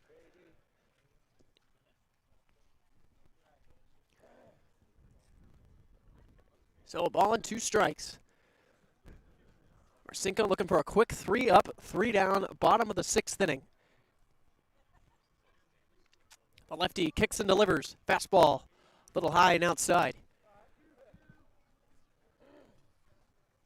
2 balls and 2 strikes.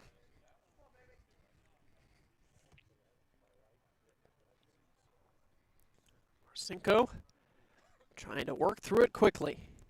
Here's the pitch. Fastball. And that is fouled out of play. Off the net, headed right towards the first base grandstand.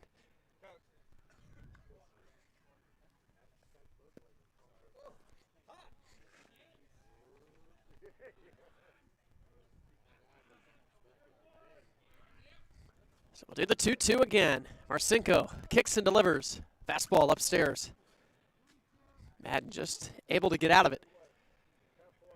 Had to duck down. And the count full at 3-2. Does not want to put on a 2-out base runner. That would be the tying run.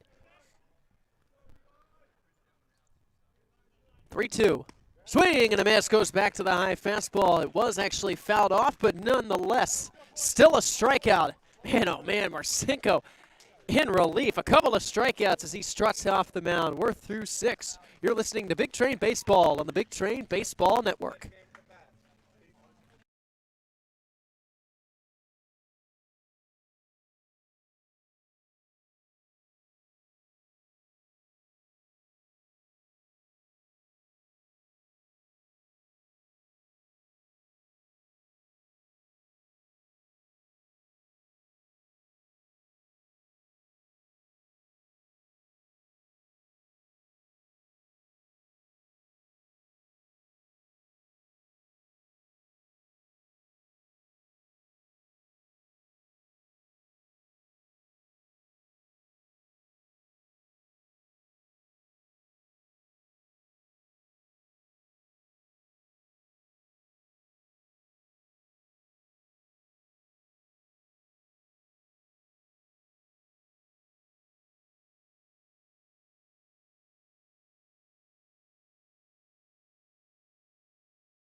So we've reached the 7th inning here from Lorton, Virginia. A new pitcher, Ryan DeMartin, will take over, a recent high school graduate who has committed to Georgetown.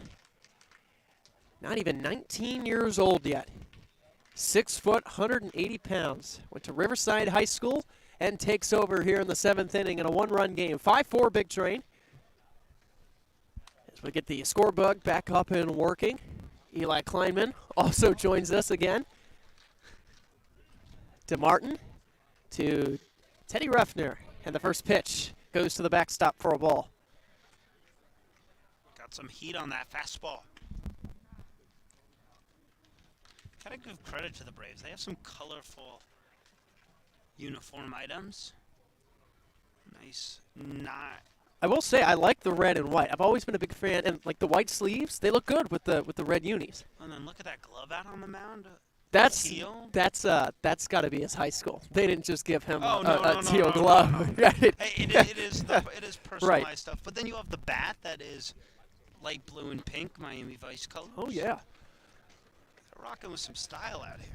Well, it's baseball. You got to look good. Speaking of bats, Teddy Ruffner on his second bat of the night. That's right. Had the broken bat in the 4th when the ground ball to second with the bat flying to 3rd. The bat went further than the ball. 1-0. A pitch that misses outside. 2 balls and no strikes. It does beg the question, is this his bat, or does he have to borrow someone else's? That's if a good he has to borrow question. someone else's, That are is a you good letting question. someone use Okay, your bat? well, if he hits a home run, as that goes to 3-0 on another pitch that misses outside, if he hits a home run at any point in time, it's your responsibility when he comes in here, because, you know, he's got his gear over there, to talk to him and ask him if he had a home run with his bat or somebody else's. But also, if you're someone else, are you letting someone else use your bat after they just broke their own? 3-0 is a pitch that skips in the dirt, goes to the backstop. A 4-pitch walk. Teddy Ruffner, another really nice night. but it's the first time he reaches. He's played well defensively, and hopefully the offense can come around a little bit for him as well, with Dean Twigo now, the hitter, who's had a very productive night. 1 for 1 on the line with a couple of hit-by pitches and a 2 runs scored, excuse me. Ball magnet. The pitch from DeMartin in there for a strike. First one for him this season.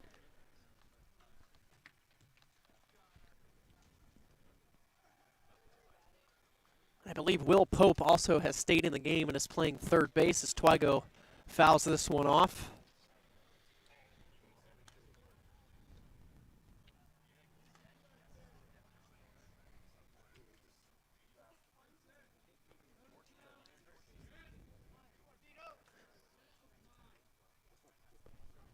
No balls and 2 strikes.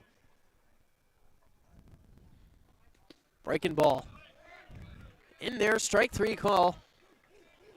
I think Twigo liked it, but he goes down looking for out number 1.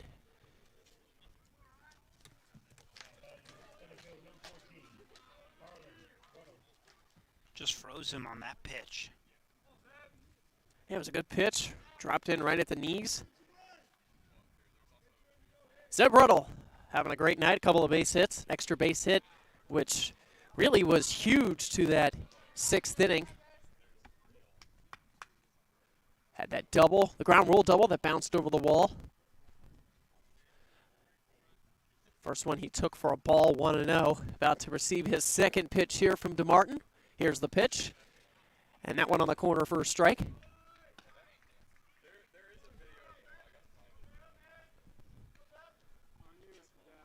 One ball, 1 strike.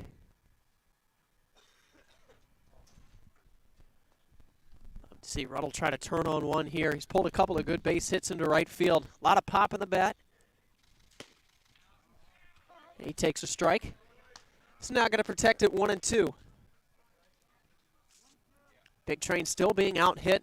Still 6-5. If you count total times that each team has reached base, the Big Train well past them. This pitch in the dirt. But no advance from Ruffner on a breaking ball that bounced. 2-2 the count. Interesting because Ruddle had a double go over his head earlier in the game and did the same thing to Illich out in right field in his last at-bat. 2-2. Breaking ball, swings, drives this one down the right field line and just foul.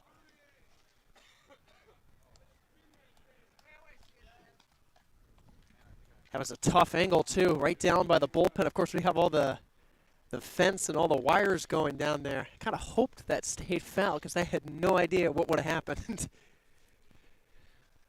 2 balls, 2 strikes. We'll do it again. Ruddle was sitting on that pitch. That ball just dropped down right under the barrel, just swung a little out in front of it. Swings, pops this one up. Shallow center field. Madden, a long run. It's going to drop, but they're going to get the force out at second because Ruffner had to hold up. Either one of the infielders opted to try to take that one. A little bit interesting because Landwehr at short, Leitzel at second. In my opinion, both would have made it there. Yeah, but able to deke out Ruffner just a little bit. So it Convince goes him not to go too far. Yeah, goes as a pretty interesting fielder's choice.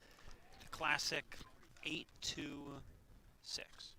Jason Schiavone, who had a sac fly and an RBI in his last plate appearance, also has a walk and a hit, and he takes the first one inside for a ball. See it every day. There you go. Sometimes you see a 9-3 put out, right field to That first base. is one of my favorite plays in baseball. Just shows you how heads up. That ball goes to the backstop, and Ruddle will advance on the wild pitch. Just shows you how heads up the first baseman and the right fielder are. They know who's hitting. They know where they need to be positioned. Happens a lot with, or happened a lot, I should say, with pitchers. Happens a lot at a younger age, too. Right. A high school ballpark, which is a little smaller. If you line one into right field on a hop. 2-0. Schiavone takes it outside. becomes a little less common once you reach college and then professional baseball because right fielders have to play a little further back. And guys are a little faster, of course. 3-0 to Schiavone. Up and in on a 4-pitch walk. And a very productive night for the Big Train first baseman. 2 walks, a hit, a sac fly, and an RBI as he trots down to first. Inning continues. First and second now for the number 9 hitter, Lucas Phelps, who had another one of the biggest at-bats of the game, a double down the line.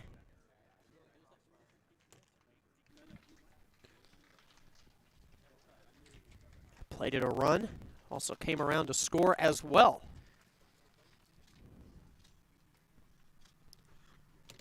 First and second. And Phelps takes a called strike.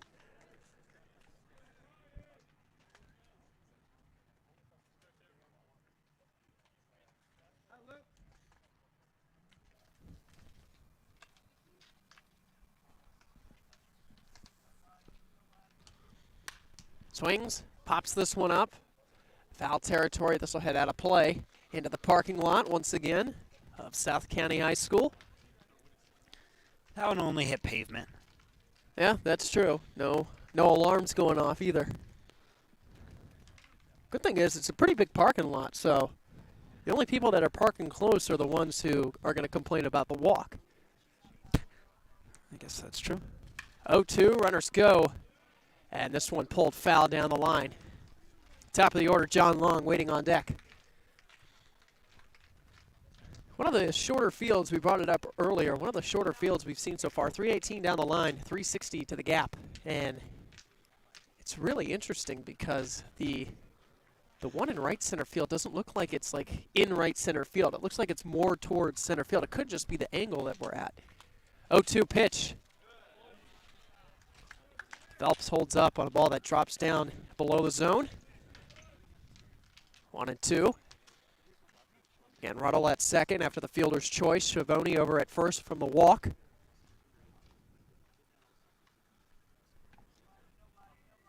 One, two. It's on it, fouls it off.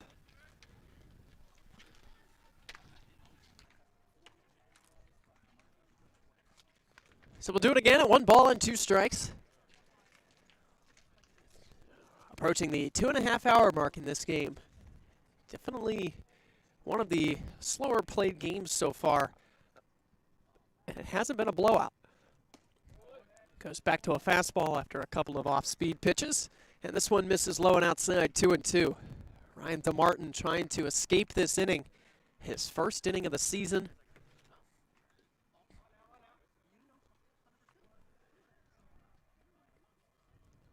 Looks Ruddle back, 2-2 pitch. In the air, right field. Illich near the line makes the catch. And the inning is over. The Big Train threatened again, but they strand 2. It's 7th inning stretch time. A 5-4 lead for the Big Train.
Bottom of the 7th. And Evan Marcinko goes back out to the mound for the Big Train, a 5-4 lead. We have officially kind of reached the later innings. The Big Train 9 outs away from improving to 3-0 in the season. But the lefty will have to go through the 2-3-4 part of the order. Bobby Leitzel, Cole Fleming, and catcher Halligan. Lefty on lefty matchup to start here in the bottom of the 7th. Marcinko kicks and delivers in the first pitch, a fastball for a strike. And Marcinko retired the side in order in the 6th, picked up a couple of strikeouts. The fastball really working well for him. 0-1, goes right back to it, 0-2. Moving very quickly. Attacking the zone.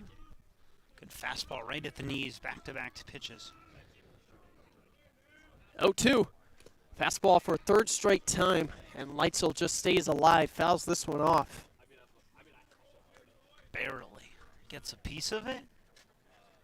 If you're Marcinko, you probably go right back to that low fastball.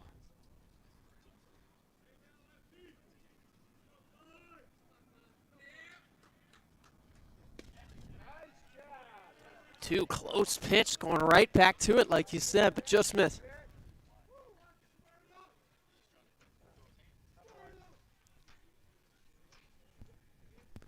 One ball, 2 strikes.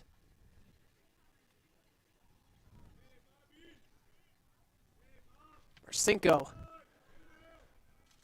Swing and a miss, the ball gets away. Ruffner can't find it, it'll be a drop third strike, and Leitzel will reach. So a base runner despite the 3rd strikeout for Marcinko in his relief outing.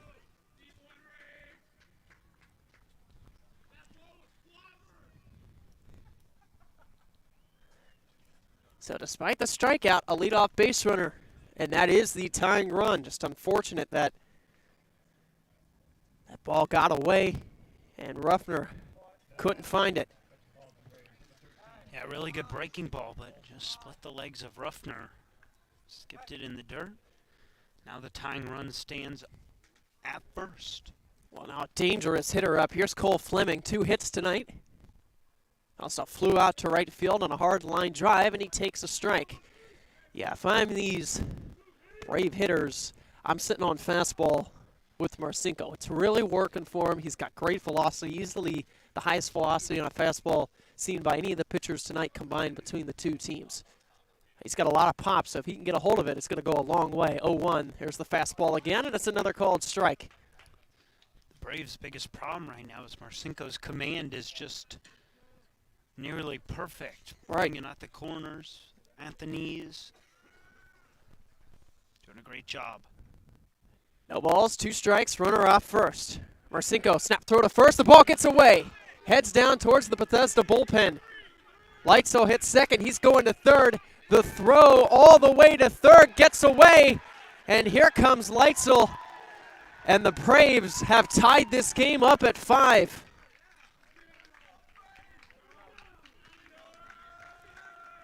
And if I'm Evan Marcinko, I am livid. A couple of errors. The one to third got away as well on a guy who shouldn't have even reached on the strikeout. And now all of a sudden a 5-5 tie. 0-2. This one fouled off. So the first error is going to be on Marcinko, who made an error on the throw over to first, which allowed Leitzel to go to second and to third. And I'm not sure who made the throw. I don't know if you saw it from... It was Twigo. It was Twigo who made a long throw all the way to third that got away as well.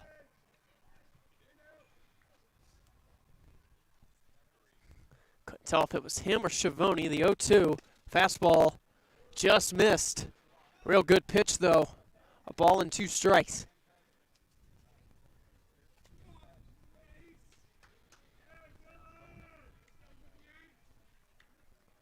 So a drop third strike and 2 errors, and this game is tied 5-5.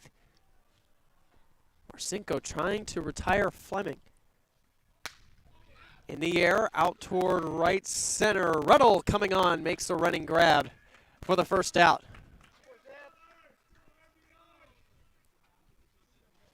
Ruddle doing a nice job in center field tonight. Tracks down another one.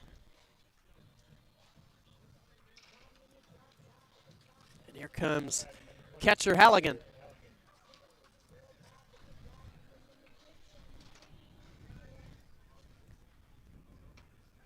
Lefty on lefty matchup, one out here in the bottom of the 7th. This one fouled out of play.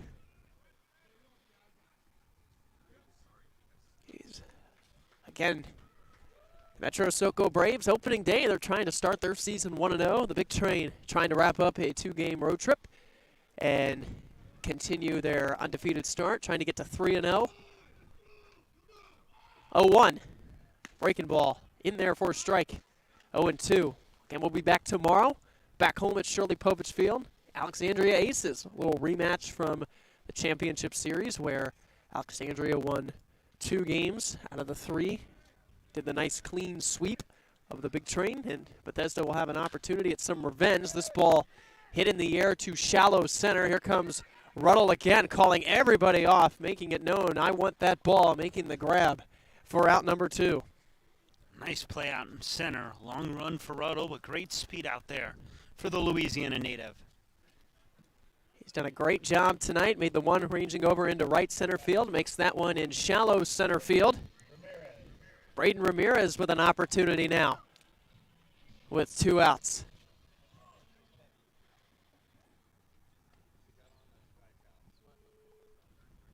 Marcinko trying to work through the 7th. And a bad swing from Ramirez. He has reached base twice, though, tonight. A double to dead center field, also reached on an error. Oof, late on a fastball again. Ramirez just can't keep up with it. No balls and 2 strikes.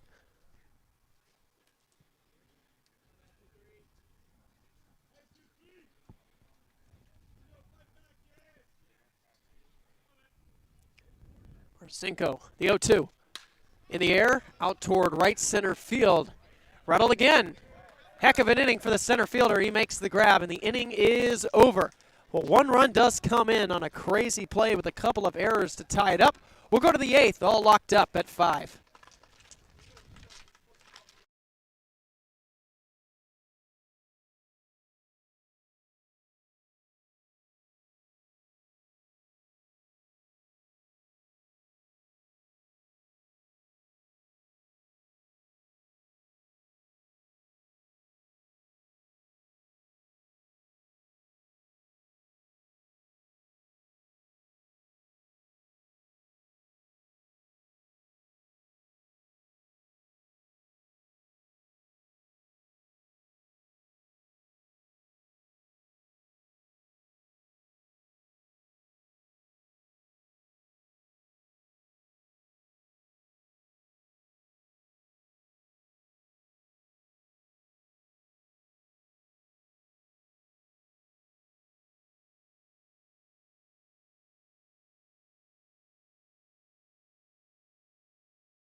We've reached the 8th inning, all locked in a 5-5 tie, and we will have the top of the order due up.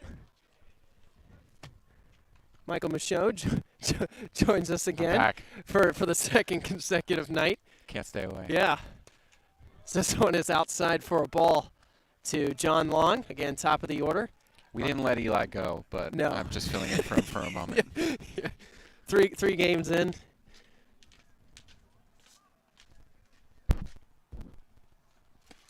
One-0 pitch is a called strike.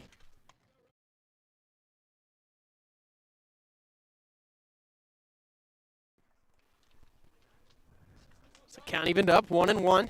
Bishop and Hurd to follow in the inning. That's good. 2 balls and a strike. Been a back and forth affair tonight, Yes, huh? it has. You know, I love these. For a while, it was a pitcher's duel. It was a nice breath of fresh air after these first few games. Ooh, I know. that looked like a strike Yeah. from here. So we can see high and low. Of course. It's hard to see the corners. So that's he said. Apparently, it's away. But 3-1 No, the in. count. I think he said in. Oh, he said in. I'm Yeah, sorry. In. 3-1 pitch, and this one rolled foul. Long continuing to swing in that count. Done that 3 times tonight. Casey Bishop, the shortstop, waiting on deck. I feel like John Long's been on base every single time he comes up. I know it's not entirely I true know. over the He's- season, but he's been great so He's- far. Yeah, he's had a couple of walks tonight. Takes strike 3 call. He thought he had one there as well. But he goes down looking for out number 1 to start the 8th inning off. A couple of times tonight, strikeout looking for the big train, but overall the offense has picked up. Now the shortstop, Casey Bishop, with an opportunity.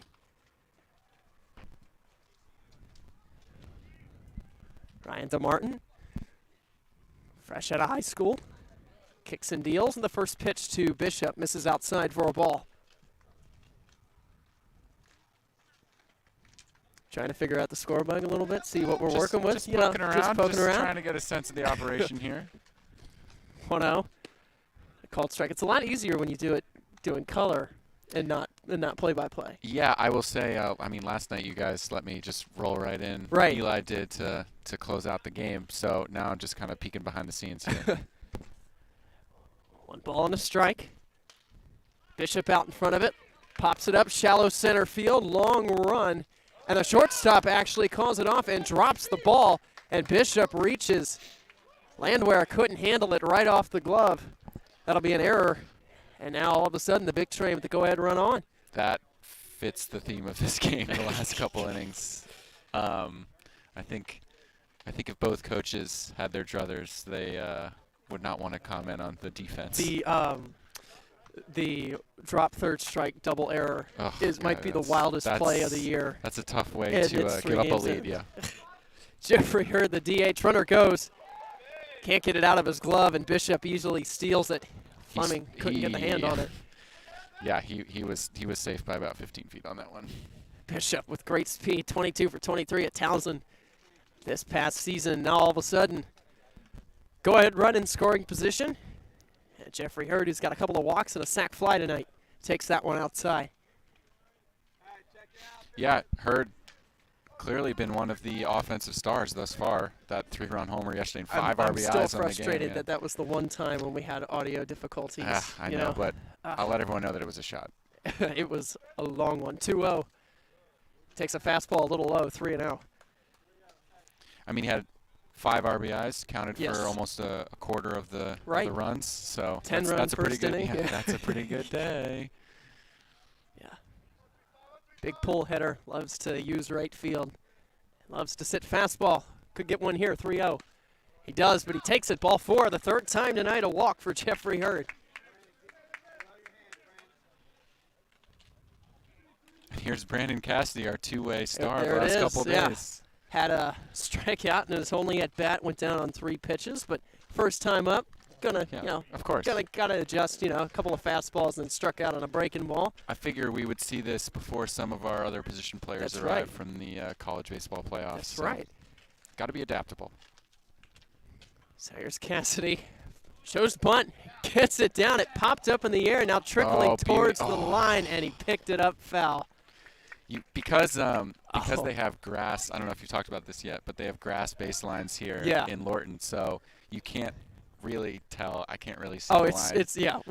It's been brutal, and we've had a couple of doubles down that line as well. Where I thought that was dying right in fair territory for a perfect bunt, but here we are, 0-1. He popped it up, had some good backspin to it. Like the idea though, get him to drop one down. Nice lob wedge. No balls and a strike. Bishop off at second. And a ball that drops in there for a strike, 0-2. Took something off. Nice breaking ball. He's been utilizing it a lot lately. Everyone loves their breaking ball. Gotta love the breaking ball. Can't hang it though. 0-2. Fastball too far outside.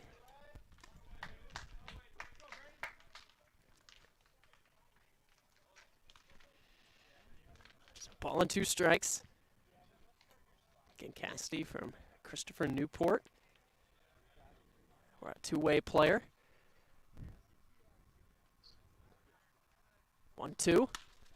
Waits on it, drives it, center field. It's going to fall in for a base hit. Here comes Bishop around third. Throw to the plate's cut off. He goes back to third. They're loaded up, but Brandon Cassidy comes through with a base hit to center field.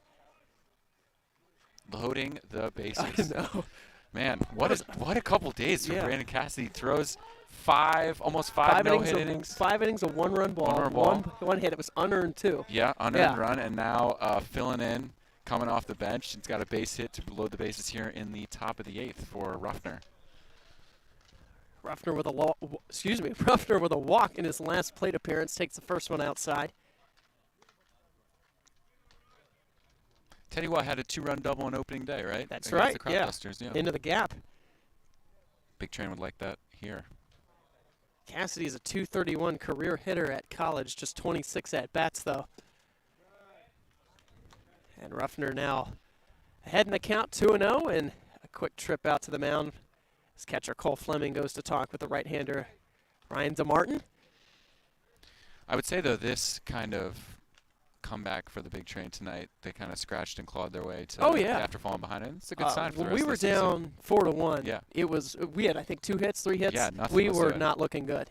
But that big inning, we the did it top with of the sack 6th, yeah. flies, too. Yep. 2 sack flies, just get the runs in. Good hitters count, 2-0 pitch. And Ruffner takes a strike. Bishop over at third, Hurd at second, and Cassidy over at first. A walk, a hit, and an error in this inning. Outside 3-1. DeMartin will have to work through it. Only 3 pitchers available, and DeMartin is the second one used out of the pen, so only one more guy. No pressure. He's fresh out of high school, too. I mentioned it as well, so flung right into the action. Called strike on a pitch that looked a little high and tight, and the count's full. Ruffner has struck out tonight, went down looking, also has walked. 3-2. Just stays alive, fouls one off, had crazy spin and nearly Almost took out yeah. Dean Twigo Yeah. and Evan Marcinko. Yeah, there you go. Multiple casualties in the Big Train dugout. So the count's still 3-2. DeMartin gets the sign, kicks and deals on the ground to short. Go to second for one. No throw to first. In and out of his hand. A run scores, and the Big Train back on top on the fielder's choice from Ruffner as Bishop comes in and scores. Teddy was really moving down the line. I don't think they would have been able to turn 2, even if it would have been tough. Yeah, even if he got it cleanly out of his glove. But it was actually a great play by the shortstop to stop that in the hole. Landwehr with a backhand play, the throw to second, and then Leitzel just in and out of the glove. They did get the force at second. Ruled that it was on the transfer. Dean Twigo up. And time is called. Another trip out to the mound. Doesn't look like anyone's warming in the Braves bullpen. So like you said, I Well, think, what? Well, I was going to say, if if it was one more pitcher from now, obviously there couldn't be anybody warming in that Fair. bullpen. Yeah, they're going to have to get Ryan to work through this one. I guess it's just not everybody's here yet, because I took a picture of the, you can see, took a picture, available relievers, 3 of them. Shabe was used Earlier, and yeah, we for got the fourth DeMartin, and and the then sixth. Park is the Yeah. last one. Park's So the only other one. I'm not very and- good at math, but I can count to 3. There you go. That I can do. There you go. Well, that qualifies you to be the GM then. You know, we've got that big payroll to keep, Yes, to keep track gotta of. make sure that- basically. Yeah. Yeah. I don't want to go over the Three. luxury tax. So 2 outs, runners at the corners. Peter knows. Peter knows, that's right. Peter, our photographer. Hanging out in front. Yeah, He's- sitting on I his think- butt down here. Yeah, I think he's trying to rest his back from all this That's right. weird angle photography he's doing. He's been carrying the team. That's why the the right. back hurts so bad. He's pulling everyone's weight tonight. 6-5 now. Train take the lead. Yeah. Top of the 3rd.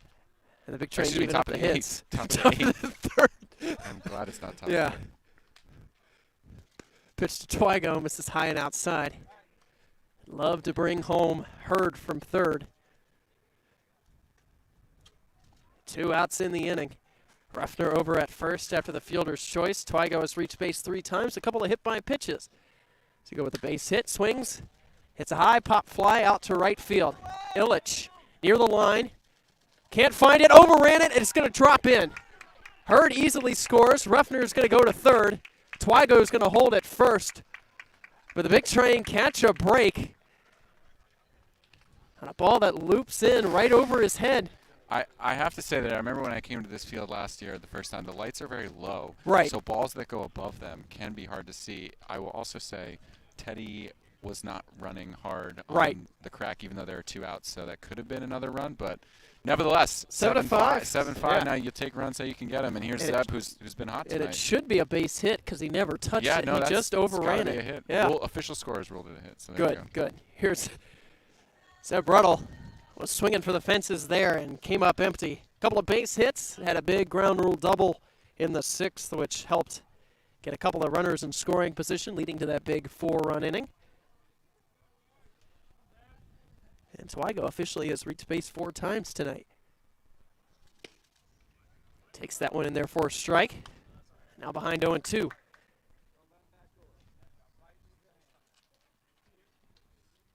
Seven to 5 lead now. The big train also out hitting the Braves 7-6. Pretty close. Runner goes from first, and Zeb fouls this one off. I mean, I guess on a night when catchers and pitchers seem to not be able to keep it in the zone, you might as well try your hand at a couple stolen bases. Yeah, send that runner in motion. Zeb's going to be swinging with 2 strikes. Might as well see if he can steal an extra run, if he can find a gap, essentially. That's right. Get it moving. He's behind 0-2, 2 outs. DeMartin trying to get out of it. Runner goes again, pitches low, throw down. Off the shortstop's glove, goes into center field. In to score is Teddy Ruffner. It'll be an error on the throw from Cole Fleming. It actually went off the glove of shortstop JT Landwehr. Or excuse me, rather second baseman Bobby Liesel. But the big train get another run on another error. And it's an 8-5 game. That is tough. Good for us, though. 1-2. Runner goes again, swing and a miss. The inning's over. So the throw down the third doesn't matter. But the inning ends. 3 runs. Coming a little confusion down there at third, I think, with that being the final out. 8-5, the lead. Must be the good luck charm. 3 runs. Yeah, clearly. I don't know if I'm going to get Eli back over here. Are you going to stay on, or is Eli going to take over? No, he's coming back. All right, well, we appreciate Thanks for letting me join you. again. This won't be the last time. Keep doing it every night. You'll get an inning for free. 8-5 as we go into the bottom of the 8th.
Bunch of changes for the big train here in the bottom of the 8th. We'll start with the defense.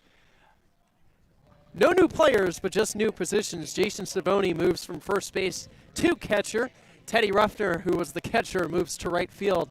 And Dean Twigo, who was the right fielder, moves to first base. And we also have a new pitcher, Austin Morris, Alabama kid. And we welcome Eli Kleinman back onto the broadcast with Michael, our GM, exiting. And what do you have on Austin? Austin, the 6'4" freshman from Warrior, Alabama, goes to the University of Alabama, has that bright red glove that would indicate that as well. Did not pitch this past season for the Crimson Tide, who are headed to the Super Regionals. First one from Morris is fouled off. Looks like we have a pinch hitter as well. Right pinch hitting for Travis Illich.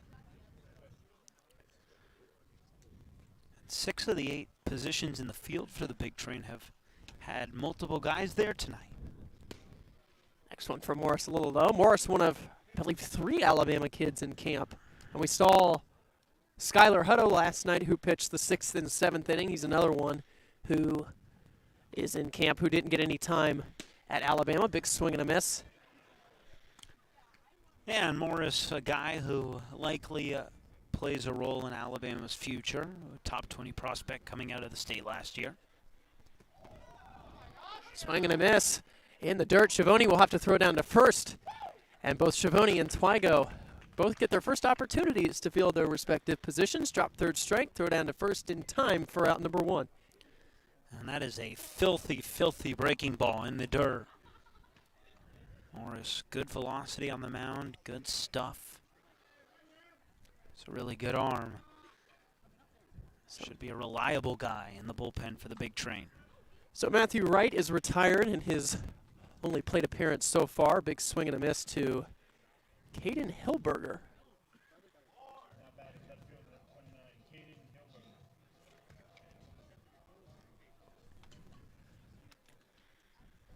No balls and a strike. 8-5 lead for the big train. Now 6 outs away from going 3-0. This one fouled back into the net.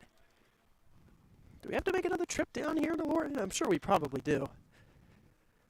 I would imagine Yeah, so. this one's not as bad as the Waldorf trip at the end of the month when we have to go play the Senators. And I think a moth just hit me in the back of the head.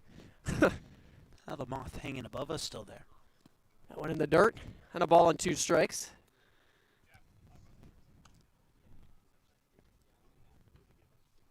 It'll be an easy week of travel for us. Again, the only really far place we have to go over this week now after this game is to D.C., which isn't directly in downtown, so shouldn't have to deal with too bad of traffic. I've already made the trip once down there. It wasn't that bad.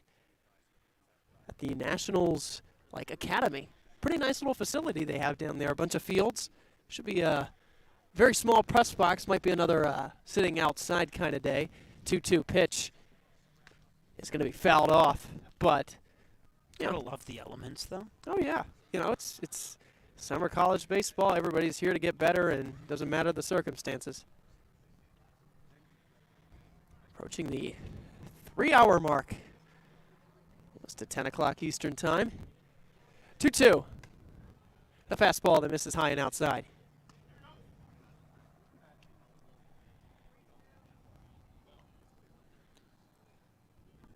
Austin Morris trying to avoid a 1-out base runner. Full count pitch. It's back to a fastball. He takes it inside, ball 4. So Hilberger draws a walk. And they may be down by 3, but they got to start now. The big train do return down to South County High School That's good. in 9 days. Oh, really? 9 days. Okay. June 14th. Gonna have to plan to do this one again. A lot sooner than I expected.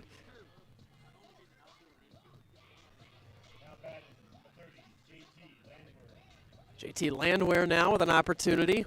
Runner on first, 1 out. Tying run still in the on-deck circle, though.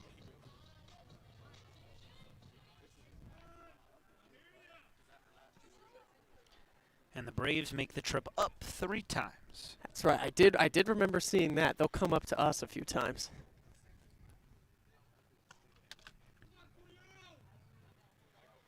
This month's not bad with travel right now. It's really the month of July when the big train have to start going on the road a little bit more. The majority of the home games for them happen here in the month of June. On the ground towards the middle. Bishop at short, tags the bag for one, throws over to Twigo in time. A beautiful 6-3 double play to retire the side and get out of the inning. The gloves flashing here in the 8th inning. The big train looking good. We're going to the 9th on the Big Train Baseball Network with the big train up by 3.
So we've reached the 9th here in Lorton, Virginia. Top half of the inning, 8-9-1 due up for the big train. A new pitcher, Aaron Park, will take over, the last guy available for the Metro SOCO Braves. And he is a 6'3", 230-pounder from Somerville, Pennsylvania, on to try to retire the side in order and send it to the bottom of the 9th, keeping the deficit where it is for them. The first pitch to Jason Schiavone inside for a ball. Schiavone, Phelps, and Long. And I got to tell you, it took us forever to figure out. Well, it didn't take us forever to figure out if this was Aaron Park. But we have 3 different things that say he's got 3 different numbers. There's a called strike 1-1. He's wearing number 39. The website has number 38. And the manager on the lineup card wrote in number 37. So my guess is he picked his number and then they gave him whatever size shirt they had with whatever number was on it. That one's in there for a strike 1 and 2. Goes to the New Jersey Institute of Technology, a senior. 1 and 2 to Schiavone. Here's the pitch. A ball chopped foul. Schiavone having a heck of a night. 1 for 1 on the line, but very productive 4 plate appearances. Has walked twice, also has a sac fly, picked up an RBI.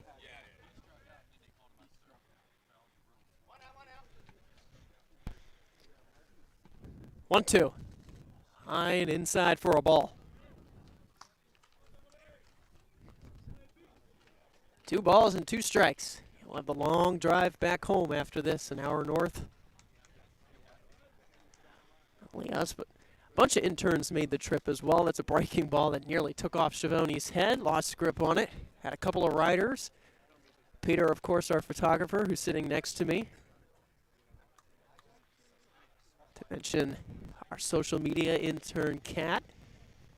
And Kaylee Tolman, our on-field reporter, is here, though she's just here because she wanted to be here. There's ball 4. Schiavone draws a walk. It's the 4th time he reaches base tonight and the 3rd free pass.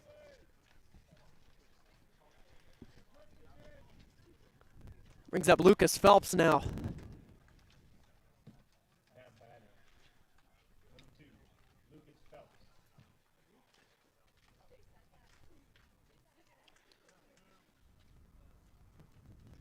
Phelps. First pitch, ball kicks in the dirt, gets away, and Schiavone will easily advance to second on a wild pitch. Again, we'll be back tomorrow. A 7 o'clock game against the Alexandria Aces back at Shirley Povich Field. We'll be back doing TV for the first time since Saturday. And then a day off on the 7th as a quick trip out to the mound for Cole Fleming and Aaron Park.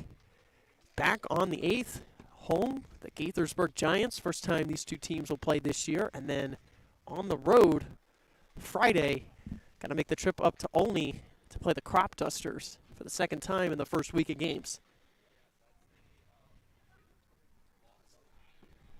1 ball, no strikes. Phelps misses the bunt attempt. It gets away. And going to third is Schiavone, another wild pitch.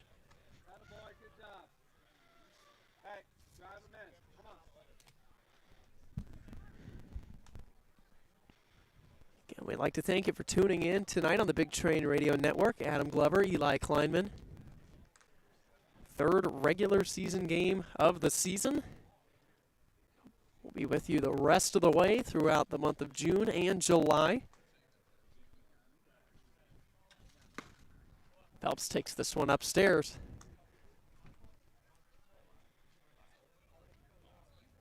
Two balls and a strike.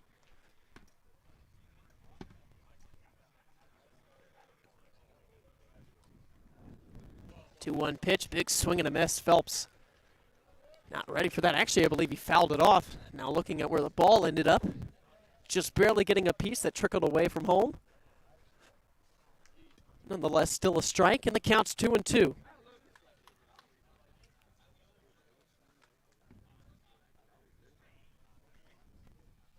Two-two pitch. High and tight for a ball. Count goes full, 3-2. Infield is in, trying to cut down the run at home. First base is open. 3-2 pitch. Ball 4. Phelps draws the walk. And the Big Train have runners at the corners, back-to-back walks here in the 9th.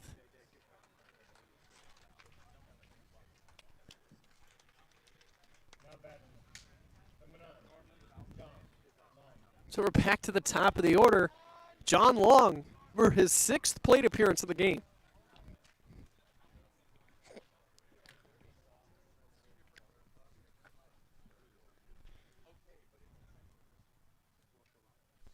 First one to Long. He foul tips it into the mitt. No balls, into strike. Long's 0 for 3 tonight, but he has walked twice. Struck out on a borderline pitch in his last at-bat.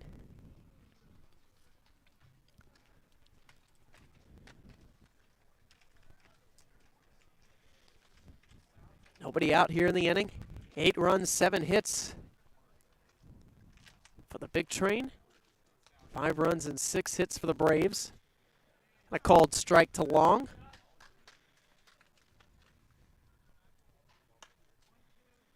Four errors for the Big Train tonight despite the lead. Of course, 2 of them were on that one play that occurred in the bottom of the 7th.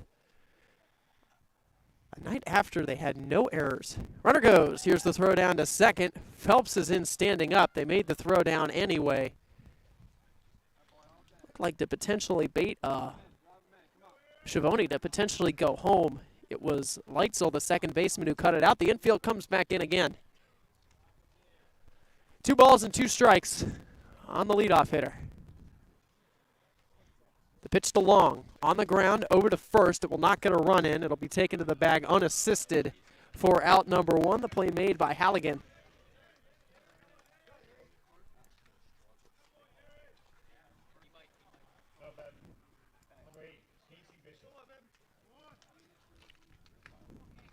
So Casey Bishop now, who reached on an error in his last at-bat, came around to score. Infield still in. Line drive out toward right center field. That ball's going to get down. It'll bring in both runners. Casey Bishop has a lot of speed. He's going to hit second. He's going to go to third. The ball finally gets to the cutoff man. He's in with a stand-up 2 RBI triple. And it's a 10-5 lead in the 9th.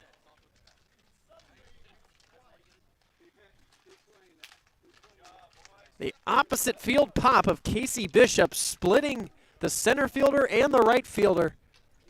And this game is officially blown open. Yeah, that's the one that breaks the camel's back for the Braves. That's 5 right. runs over the last 2 innings. In the air, out to right field. Jeffrey Head gets under it. Catch will be made in right field. Bishop's going to tag. Throw to the plate, up the line. Bishop scores. And the umpire looks like he got hit with the ball. Going to make sure he's okay. Run comes in, an 11-5 lead. Gotta make sure he's okay. He ended up spiking his face mask. Looked like it hit him right in the Adam's apple. Oh, hit him right up near the eyeball, actually. And he threw the mask down. Everyone going to make sure he's okay. Both trainers out. And the other umpire, of course, and Sal Colangelo as well, the manager for the Big Train. Got to make sure he's okay. It's occurring, of course, right towards the end of this game, too. Jeffrey Hurd will get credited a sac fly and an RBI. Wasting no time swinging at that first pitch. There are 2 outs, nobody on. It'll be Brandon Cassidy, the hitter.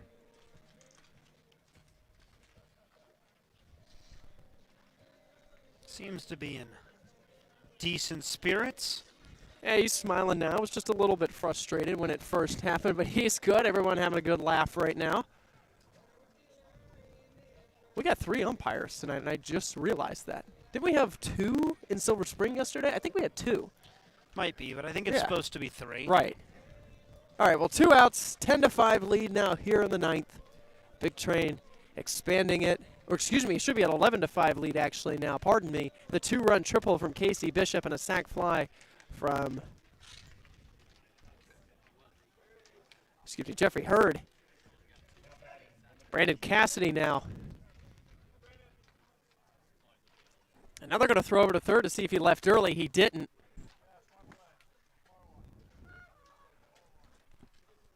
So 2 outs, nobody on. Here's Cassidy, who's 1 for 2. Drove a single out to center field. Nearly gave the Big Train the lead. He drops a bunt. Beautiful bunt to third, and Brandon Cassidy's going to beat it out for a bunt hit. What a night for Cassidy. What a couple of days for Brandon Cassidy. 5 innings of 1 hit ball yesterday and 2 hits tonight. Man, this guy can play really well. He tried to bunt earlier. That's when we had the GM Michael on the air with us, and it popped up in the air and then had this crazy spin to it towards the line. Barely went foul. But he reaches. Here's Teddy Ruffner. Just went down low for a ball. Have to assume that Austin Morris is likely going to try to wrap this one up with the Big Train extending their lead to 11-5. Ruffner trying to keep the inning going. Big swing and a miss. It's also now 3 consecutive regular season games where the Big Train have scored double-digit runs. 42 runs scored through the first 3 games to just 12 runs allowed. Run differential of 30 right now. 1-1. Ruffner with a big swing and a miss, and he falls behind 1-2. Big Train trying to get out of here with a win, make it 3 in a row, head back home to play Alexandria tomorrow for a quick 2-game homestand. 1-2 to Ruffner. Here's the pitch. This one up and in. Lost the grip on it. Park just couldn't find the zone. 2 balls and 2 strikes.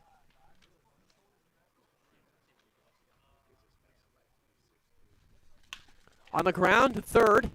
Backhand attempt. It goes into left field right under the glove of third baseman Will Pope. And Ruffner will reach. Tough play to go as a hit.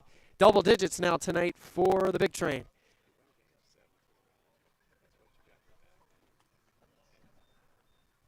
So the inning continues.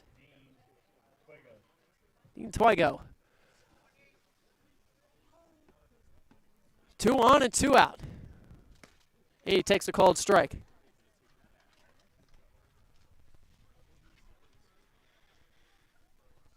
You know, through these first 3 games, it just seems that the Bethesda Big Train's kind of offensive identity, as there's a big swing and a miss on 0-2, has just been let the other team make mistakes. You know, they're not hitting home runs. They have won through the first 3 games. They didn't hit one in the exhibition game either. Not a lot of extra base hits. They did have had a few tonight. A couple of doubles, had that triple high and outside for a ball, 1-2. They're just letting the opponents make mistakes. They're drawing walks. They're getting base hits. They're reaching on errors. 1-2 pitch. Twigo takes it in the dirt. They're scoring runs on wild pitches. They're playing small ball with bunts, sacrifice flies as well. They're stealing a ton of bases. Bethesda looks great right now, and it's only 3 games in. Tomorrow will be a real test, though. Twigo, a big swing and a miss on a high fastball. He strikes out. And the inning is over. 3 more runs come in for the Big Train. The big hit in the inning, a 2-run triple from Casey Bishop. The lead is extended to 11-5. We'll go to the bottom of the 9th. The Big Train 3 outs away from a win.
And we welcome you back to the Big Train Baseball Network here on YouTube with Austin Morris going back out for the 9th inning, an 11-5 lead the Big Train have over the Metro SOCO Braves.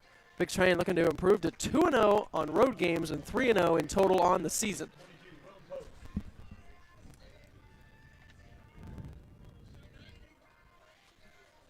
Needing just 3 outs to wrap it up. Will Pope will lead the 9th inning off. 9-1-2 due up for the Braves here on their opening day. Again, 3 consecutive games that the Big Train have played as the first pitch is inside for a ball have been opening days. The first one for both Bethesda and the Crop Dusters. Yesterday, of course, for the Silver Spring Tacoma Thunderbolts, and now today for the Metro SOCO Braves. Line drive down the left field line. That's a fair ball. It's going to roll to the corner. Going over, long, with a throw in. It's cut off. Now the throw to Phelps. He's out. What a play Man, oh man. John Long in left field with a throw into Casey Bishop, who made the throw to Phelps at second, and they gun him down. And what looked to be sure extra bases at first turns into an out. Yeah, beautiful job Long there to cut it off, and even with guys defensively moving around, still playing well in the field. McNoller is going to pinch hit.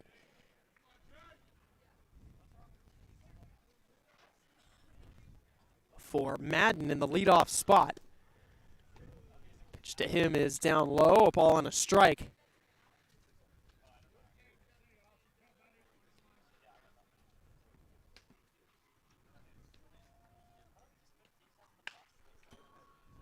McNoller fouls this one off.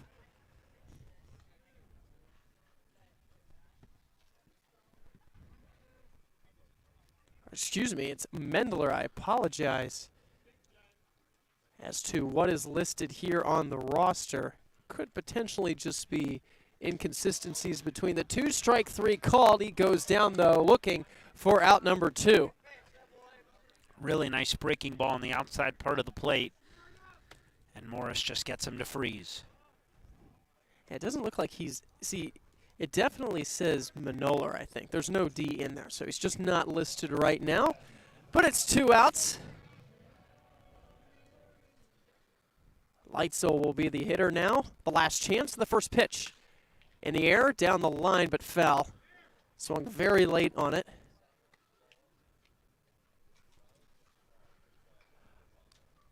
Bullpen has been excellent for the Big Train. Only 1 run has been allowed since the 6th inning. Of course, that was on that drop third strike, and then 2 errors that followed it. First on a pickoff as that one missed. That went down the line, and then the second one on a throw from Twigo to third that got away. 1-1. In there for a strike. Austin Morris looking to wrap it up. A ball and 2 strikes, 2 outs here in the bottom of the 9th. 11-5 Big Train. The Alabama product kicks and delivers a changeup in the dirt. 2-2.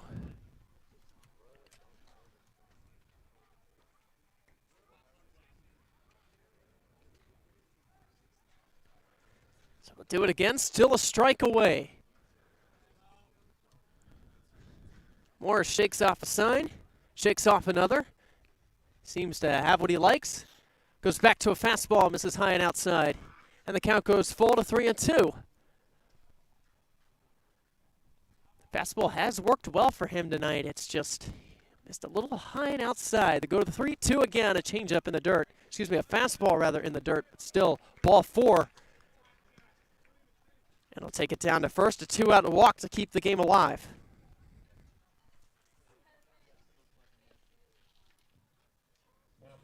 And if you're Morris, you just want him to throw strikes, make someone put it in play, get out of this inning, get out of this ball game with the win.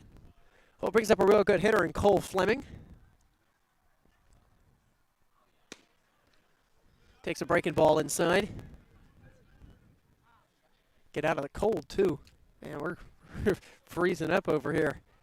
It's our, so far, 3 stadiums we've been to. 2 of them we've had to sit outside. Only had the one, of course, our own, Shirley Povich Field. We get our own booth, but we have no AC in that right now. So when we're sitting outside, we're cold. When we're sitting at Shirley Povich, we're hot. 1-0. It's a called strike to even up the count.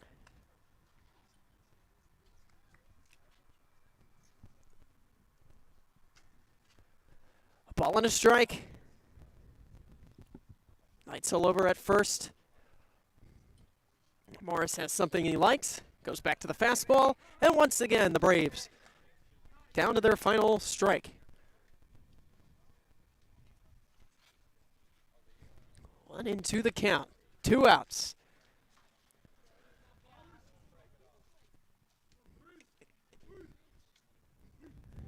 Pitch from Morris. Drops the breaking ball. That goes too low and inside.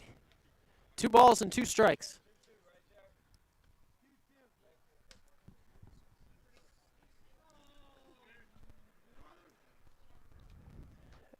Balls, 2 strikes. Here's the pitch, goes back to the fastball, a little low, and the count goes full.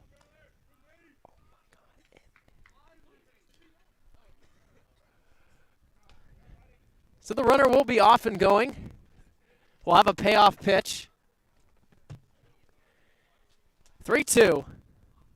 Swing and a miss, he got him, and that's the ball game. The Big Train wrap it up with an 11-5 victory on the road, sealing another come-from-behind win where they were down at 1.4-1, then locked in a 5-5 tie and wrap it up. Final lines here, 11 runs, 10 hits, and 4 errors for the Big Train. 5 runs, 6 hits, and 1 error for the Braves. And I'll ask you, Eli, the bullpen tonight, what did you think of it?